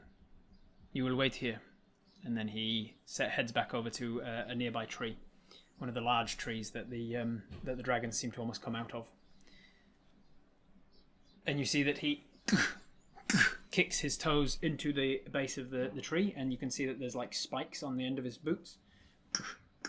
And then he starts to climb. He's lifting himself up the bark of the tree. I will not take one petty step to the left. He climbs up this large tree, and as I've mentioned, they're like 80 feet tall. So he's going for a while, but he seems like he's not at all afraid of what he's doing. He's got his climbing gear on, like I said, and he's like harnessing himself as he goes, clipping to some pittons as he's going into the tree. You watch as he climbs up. He gets about 50 feet or so up this tree, and then from there you can see that he enters this cavity in the side of the tree. It's a pretty large cavity, and it's the sort of thing that you saw the dragon come out of. He just disappears for a second, and then you see that he's like you can see that as he's about to disappear into the cavity, he reaches back into his waistband and pulls that hunting knife back out again, and he heads into the tree. And you're just waiting for a second or two until eventually, just like 4 or 5 minutes later, his head pops back out of the tree again, and he clips like that little bag, kind of like a climber's chalk bag, but a little bigger. He hangs that off of his belt, sticks the hunting knife back in his belt, and he comes back down the tree again, climbing his way back down again. He says,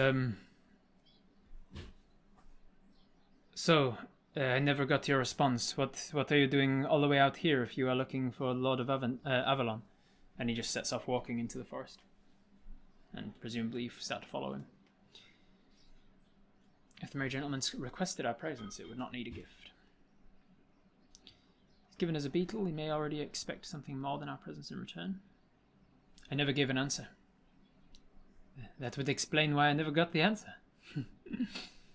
Follow and say, what are you doing out here? Taking my time. Yeah, very well. You keep the Lord of Avalon waiting.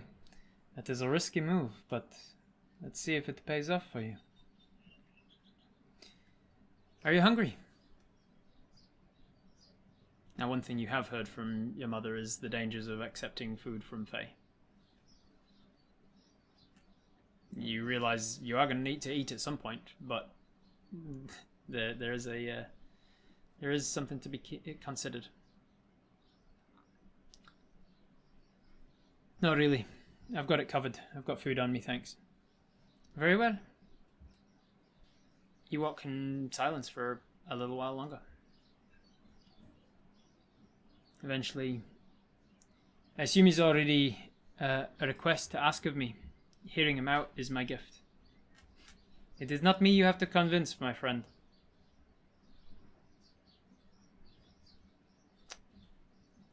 Would you like some of my rations? It is very generous of you.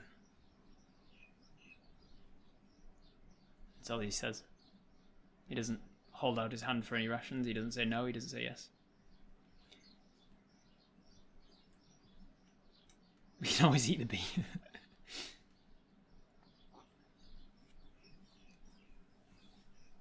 We have a charming smile. That's gift enough. I mean, you guys... Sure. Hand him a bite. You hand out some rations. He takes it. He looks at them. Material world. Sort of like flicks it. He starts to eat. So, the archer. How did you get here? I walked.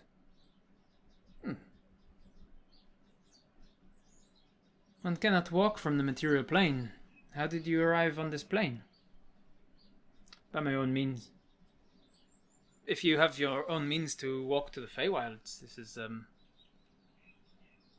an impressive feat. I can see why the Lord wishes to speak with you. What were you doing before you found me? Are you a hunter? I'm not a hunter, no. I survive on the land, not the animals in the land. I was collecting supulin from the hushbrush trees. He reaches down to his bag and he unclips it and just throws you the bag.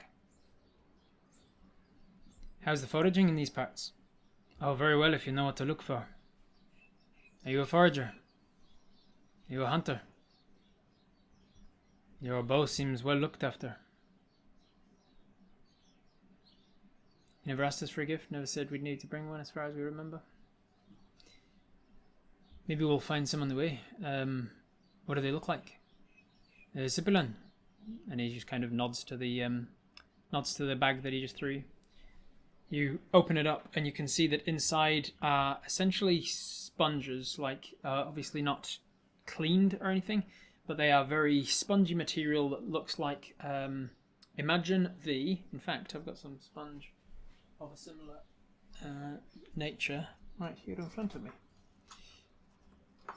Imagine this kind of quality sponge, and it's like conical almost and slightly curved at the edges. So the best thing to imagine for what the supulin in the bag looks like is the sort of papilla, the conical dome-like bits that stick out of sound dampening materials that you line like sound studios with and stuff like that. It kind of looks like that. This is you look in the bag, you see some of that, and he goes, I was collecting some of this. It is useful for certain spells. Keep our wits about us. Not sure I trust these two to be taking us to the Merry Gentleman. Avoiding talking much. These two, Mel and this guy. Avoid talking much at all, so we're not giving away information. Fair enough. You keep your voice to yourself. There's only one fellow that's leading you around. It's one guy called Dale. He walks you through some more forest. Eventually, you get down to a sort of a bit of a tree break, natural tree break, where the ground gets a little too rocky for the trees to be growing, and it starts to lead down a bit of a slope, a bit of a hill. And at the bottom of this large hill, this kind of rocky, slaty kind of hill, you can see that there's this large chalet, this large wooden chalet. And he starts leading you towards it as he goes down the hill. He's happily walking in silence. Just watch your step. It's going to get a little tricky around here. Can we compare hunting equipment on the way too? Sure. I mean, he hasn't got hunting equipment. He's just got a big hunting knife, essentially. That's the only major equipment that he's got other than his climbing gear. He took off his climbing pit and climbing crampons and things off of his shoes to when he was walking. Just put them on when he was climbing trees. Gonna end up being that's not a knife comparison. Sparvapis considers either boar tusk or feather as a gift from one of our successful hunts as an archer. Yeah, both could work. Either could work. Fancy is assured that we do not need a gift. And where of an ambush can we keep an eye out for signs of life? You absolutely can, yes. I will have you roll a perception check, see if you have anything come to mind as a 6 plus your perception modifier of 5, because you don't get forest bonus. That's an 11. You are keeping an average eye out on your surroundings. As you walk down the slope, you get towards the edge of the chalet. Do these have any other use than spell components? Not a lot, no. They're mostly used for spells. He walks right up to the front of the door of the chalet and just opens it up and walks inside and says, "You are welcome to come in if you wish."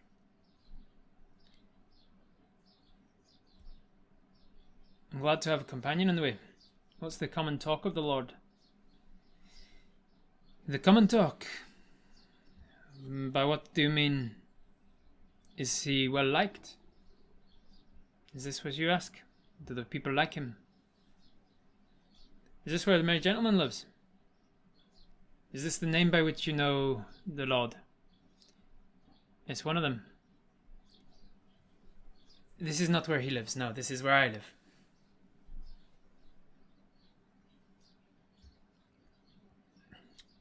Do you have some jewellery, manticore spikes? I think you might still have some jewellery. You've got a ring in your inventory down there.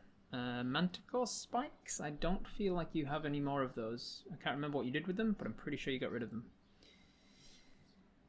The subject of forest bonus, is there anything we can be doing to help adjust to these woods? Just spending time here, Uber. There's not a lot else you can do other than just like getting used to the woods slowly. I just find the Lord, as you're calling him, evasive. That is something you would find a lot here. Have you been to the Feywilds before? I don't require your hospitality, thanks, just your direction. Very well. I assumed that you would need to eat and sleep before making the journey. It is a long distance. We have to traverse to another island entirely. Malcolm's buzzing down at this point. I prefer not to keep digging waiting longer than necessary now that I'm here. Just to remind you guys as well, this is the end of a long day for you. You were walking already before you got into the portal, so you have had a long day. And then all of the encounter with the creatures have started to really take a toll on you. I'll also say that as you walked, as you've spent a little bit of time finding the dragons and the whole encounter with the dragons, and then your encounter with Dale now, and then walking from where you were to Dale's chalet, you've noticed that the sun doesn't seem to have moved in the sky. It has been at least an hour, and the sun doesn't seem to have gotten any closer to the horizon. Also, you're starting to feel tired. You can keep pushing on. You're not at the point where you're going to get exhaustion yet. But if you push on for much longer, you're going to go to sleep. You're going to get exhaustion, or you're going to pass out, or whatever. Will you tell me how long it should take to get to him?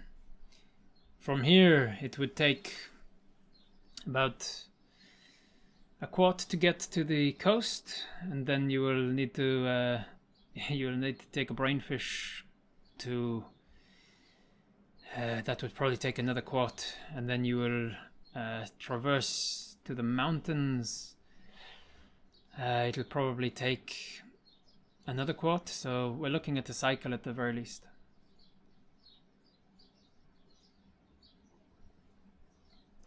We can camp on the way if necessary. There's no need to take any more time than required.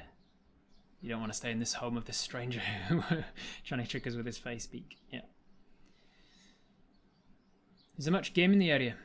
I could fetch a deer. I could fetch us dinner as a way of payment for the hospitality. I don't want to incur any unpaid debt. That would be a suitable wording. That would be a suitable interaction for the payment if I was to eat the flesh of creatures. You can forage instead, if that's what you wish. Do you know what a quart is? Let's have a look. Oops, not with a 7. You got a 7 plus your intelligence modifier. You're not proficient in Arcana, so you don't know much about the Feywild in terms of like studious things like that, like the details and the specifics. So with a total of a 10, you're not exactly sure what he means by a quart, and you've never heard of a brainfish. If you'd wanted to rest, we can head out later then. It's really up to you. Hunting fey animals doesn't seem like something Apis would do, in my opinion. Not sure how intelligent those are. It's a good point. I'm unfamiliar with how time works here. Can you explain quartz? Could you? Explain quartz and brainfish. Oh, my apologies. I did not realize. You see, and he steps back out of his chalet and points over to the sun. He says, "The sun in this plane does not move. Here it is always this time of day. It is always autumn, and it is always morning." This is morning. Yes. So that's the east? Yes. In this plane, we usually say sunward.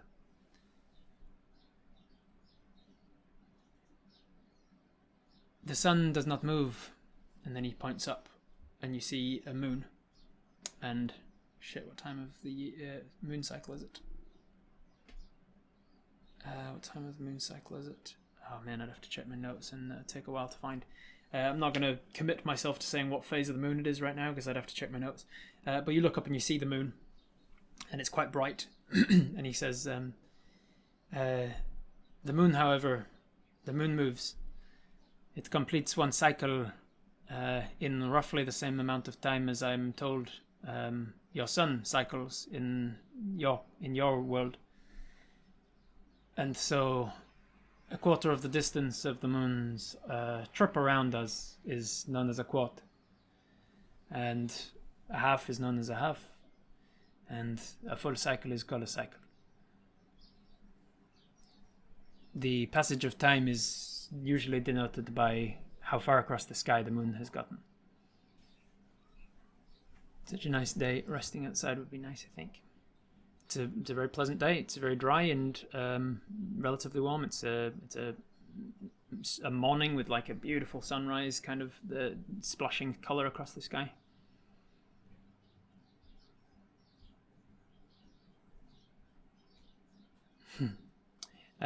This is the sort of thing I was warning about as getting like a bit too much in the weeds of like, oh, what did he say? What did he say? What he meant or whatever? I will tell you just for brevity's sake. Dale is not trying to fuck you over. Like he is in a kind of a way because all Fae are to a sort of surface level. But he doesn't want anything in particular from you, and so I'm not going to trick you in this moment with particular wording of whether or not it's okay to stay with him. If you want to stay with him, Apis can choose their wording carefully so that they can stay without committing themselves to anything. Is the sky like this everywhere? Is it spring somewhere else on this plane? Yes. Around the other side of the globe, it is spring. And in the summerlands, it is, of course, scorched earth. And in the winterlands, it is frozen. It is always the same time of day on any respective part of this planet. He's not taking you for a fool, but he'll take advantage in our foolish moment. That's a pretty good way of summarizing. Dale is not someone who's trying to screw you over in like a major way, but if an opportunity arises for him to play a prank on you or something, then he'll probably take it. That's kind of the level that I'm pitching him at. It's quite nice out. Would there be unnecessary dangers to staying outside? We're used to resting outdoors. You may rest wherever you feel. There is not a lot of danger around here in these parts. There are creatures that live in our forests that you may not be accustomed to.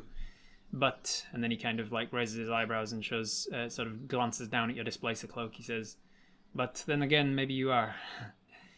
There are creatures like these. And he reaches out and kind of like pats the displacer tentacle, and he like sort of knocks it a bit and says like, there are creatures like these that live in these forests, but it seems like you can take care of yourself unless you simply bought this off the rack. And he gives you like a judgmental look, as if to say, like, did you just buy this or did you actually earn it? Is there a porch in the building? There is, yeah. You've picked a nice place to live then. If you had a chance to pick it, I guess. I did. I chose my own surroundings. What time of day and season does Kurapira live in? Not far from here. He lives about an hour nightward. Suppose we could rest here first, head out, as long as we keep track of Empress in our possessions. Yeah, you look around for Empress now and you can hear her. You can't see her. She's somewhere around the back of his building, buzzing around some flowers or something, because there's so many goddamn flowers. As you've been walking, there's just been beautiful coloured flowers here, there, and everywhere. I skinned it myself. It was sent by Diggin to test me when I was younger. I am fortuitous to have met you, Archer. Someone who has been chosen by Diggin for this sort of event. I have a proposal for you. I will give you something sufficient for gifting to Diggin when you arrive. And as a pure exchange, as a fair exchange, you will tell me the story of how you met him. Acceptable terms, yes or no? He wants to hear the story of how you met Diggin, and in return he's going to give you something that you can give to Merry Gentleman when you meet him. And he's expressed very clearly that it was a fair exchange that he was proposing, so therefore there's no hidden, like that's basically a catch-all loophole closer of saying, like, I am proposing a fair exchange. All right. Most people say yes, and so you say that's acceptable. He says, very well. I will make a start on dinner, and we can talk. He allows you to go off and forage, because I know a few people wanted to forage while in the last, well, I was going to say in the last few hours of light. If you forage for the last few hours of light, you'll be foraging forever.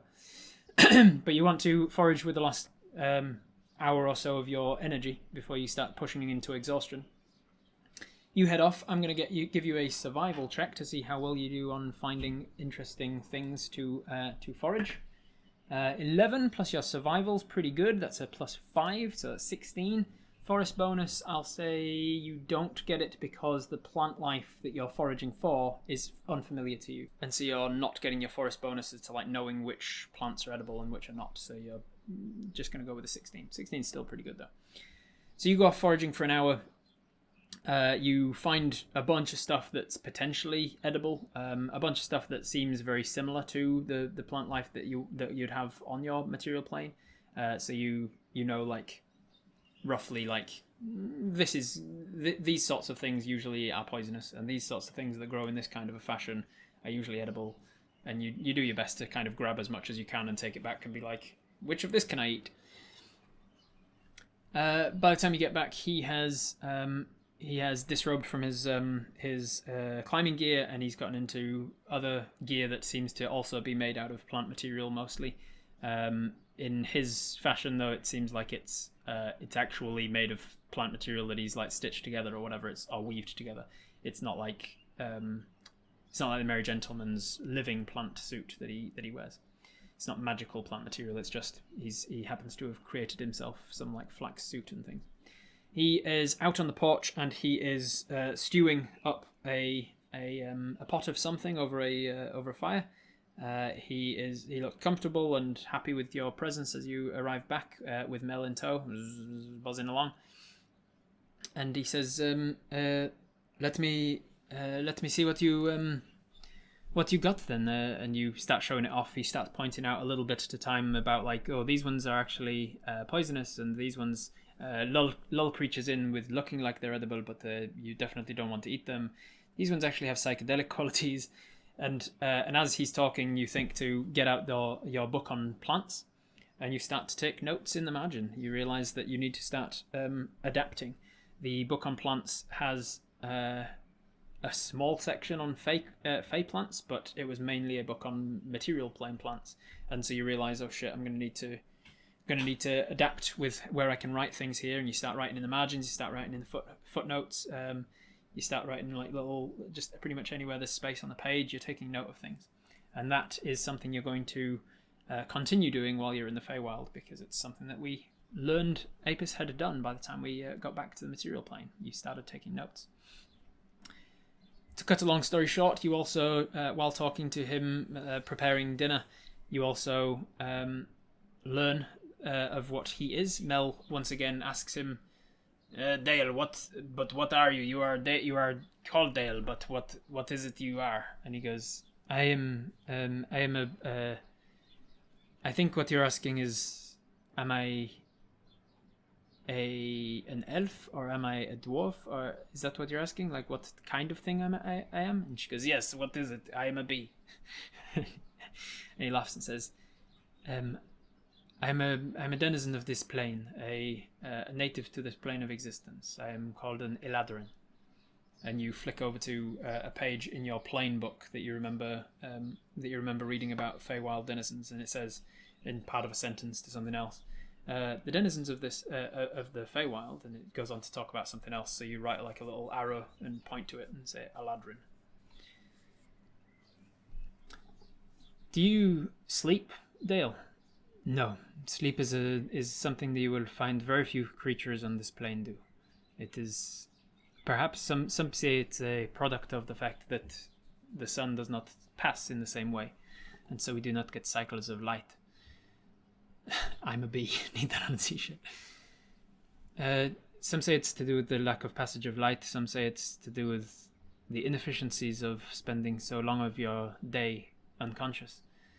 And so the gods created us to not need it. But whatever the reasons, most of us can get by with relaxation and meditation. Selective truth still counts as a lie. We know this from when we tried to selectively tell Glyphfreak the truth. Sidestepping how we got to the Feywild could be a red flag if we're obviously hiding something there. Yeah, there's deception and lying by omission and things. Eventually, you finish the food. You've put the edible bits into the pot. You've gotten rid of the poisonous bits, and he serves up some stew for each of you. You're careful to demand it rather than accept it. You're careful with your wording about how you are going to eat it, because you realise you do need to eat at some point, so you're going to need to eat something. So you're careful to, like, maybe you not ask, maybe you demand to serve it up yourself. You take your own bowl and you serve yourself the food. Don't get rid of the poisonous bits, add them to the herbalism kit. There you go. Then you'll add a few poisonous bits to your herbalism kit. It's not necessarily going to stay poisonous and potent forever, but as it dries out, it'll probably get a little weaker. I'll take a bowl of that, and you take a bowl and serve yourself some food. You look at it for a long moment as he eats beside you, and you think about, like, what is it? What are the dangers here? Like, am I okay to eat this? I didn't accept it as a gift. I went out and found the forageables myself. I added it to things that he already had. He made the stew, like he was the one, like, tending to it as it boiled, but I accepted it and served it myself. Ultimately, you're going to have to take a risk at some point. You have rations from the material plane, but they're not going to last forever. And you eventually take up your spoon and take a bite of it. It's delicious, and it doesn't immediately, like, hit you with any sort of magical effect as you suddenly accept it or anything. There's no effect hits you other than the taste of it, and it is delicious. Like, the flavors are hyper realized. It's like MSG. Everything's got, like, ooh, oh my god, this is so much more. The smells of it, the tastes of it. It doesn't feel magical, but it does feel unreal. MSG on the way to MG, yeah. Eat the goddamn stew already. As you eat, he says, so, you will tell me the story of how you met the Lord of Avalon, or What is it you keep calling him? The merry gentleman?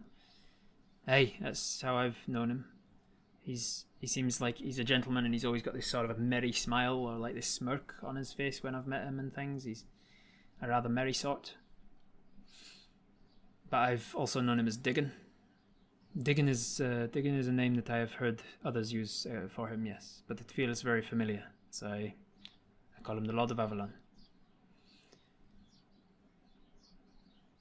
Telling him the story of how we first met Diggin requires us revealing our Horizon Walker abilities, or selectively telling the truth about how we got here the first time, deceiving him to thinking that we went through a portal or don't know how we got there when we do. If this is a terrible liar, this could be bad. We'll see. Where's Avalon? You're in Avalon. Oh. Is it the name of a country or a region or something? There are not countries here. There are territories. The territory you are in is Avalon.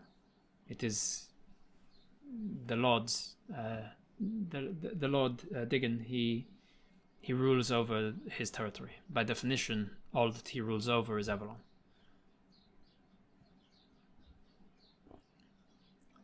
We should tell it as if we were a child. We didn't know what happened to us. We believe we give enough information for a fair trade. Is that lying? If we believe giving more would be an unfair trade. Yeah, if you believe that giving too much information would have been unfair for the hospitality of feeding you and giving you a gift to give to whatever his name is.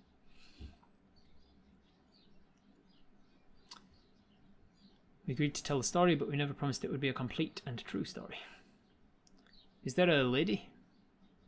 There are many ladies, he says, in between mouthfuls. How often do you visit the merry gentleman yourself? I never visit him. I never have reason to. He does not know that they exist. He would have no reason to do so. The lady, I mean, is there a lady of Avalon? Oh, no. No, the ladies rule different regions. There is a cold lady and the blue one. There are others of his number. Doesn't know the merry gentleman, likely doesn't know what's going on with any of this stuff, don't want info dump on him, all of our abilities. So, what story are we telling him? We're telling him the story of how we met as our original senses allowed. In that, we were camping in Diggin's temple, and we stepped somehow, and we don't know how we got there, but then we found ourselves in the Feywild, and then he took away our memories. Are we telling him that as if we don't know how we got there? Because that's kind of the truth. We don't know how we got there. We still don't understand our stepping abilities. Even the abilities that we have unlocked as a Horizon Walker have not explained how we stepped to the Feywild without a portal. That's a rubbish story. Write it as if we just woke up there. We don't understand how we found ourselves there, caught the merry gentleman's curiosity, and if he doesn't find that story sufficient, sell him the Sasquatch story too. Alright, so you start to tell the story. I'm going to go with a performance check rather than a deception check. You're not trying to deceive him. There is elements of deception to what you're doing because you're trying to actively omit certain parts of the story. But you're also, it seems like more of the truth than lies, more of the truth than omissions. And so you are trying to tell the story of how you got there. You are basing the omissions on your own genuine memory failure, the limitations of your memory of the event. So I'm going to sum it up with a performance check. You are not proficient in performance, and your charisma is a +1. So either way, even if it was a deception, it would be the same modifier. But there are different risks to success or failure, depending on whether it's performance or deception and things. So we're going to make it a performance check.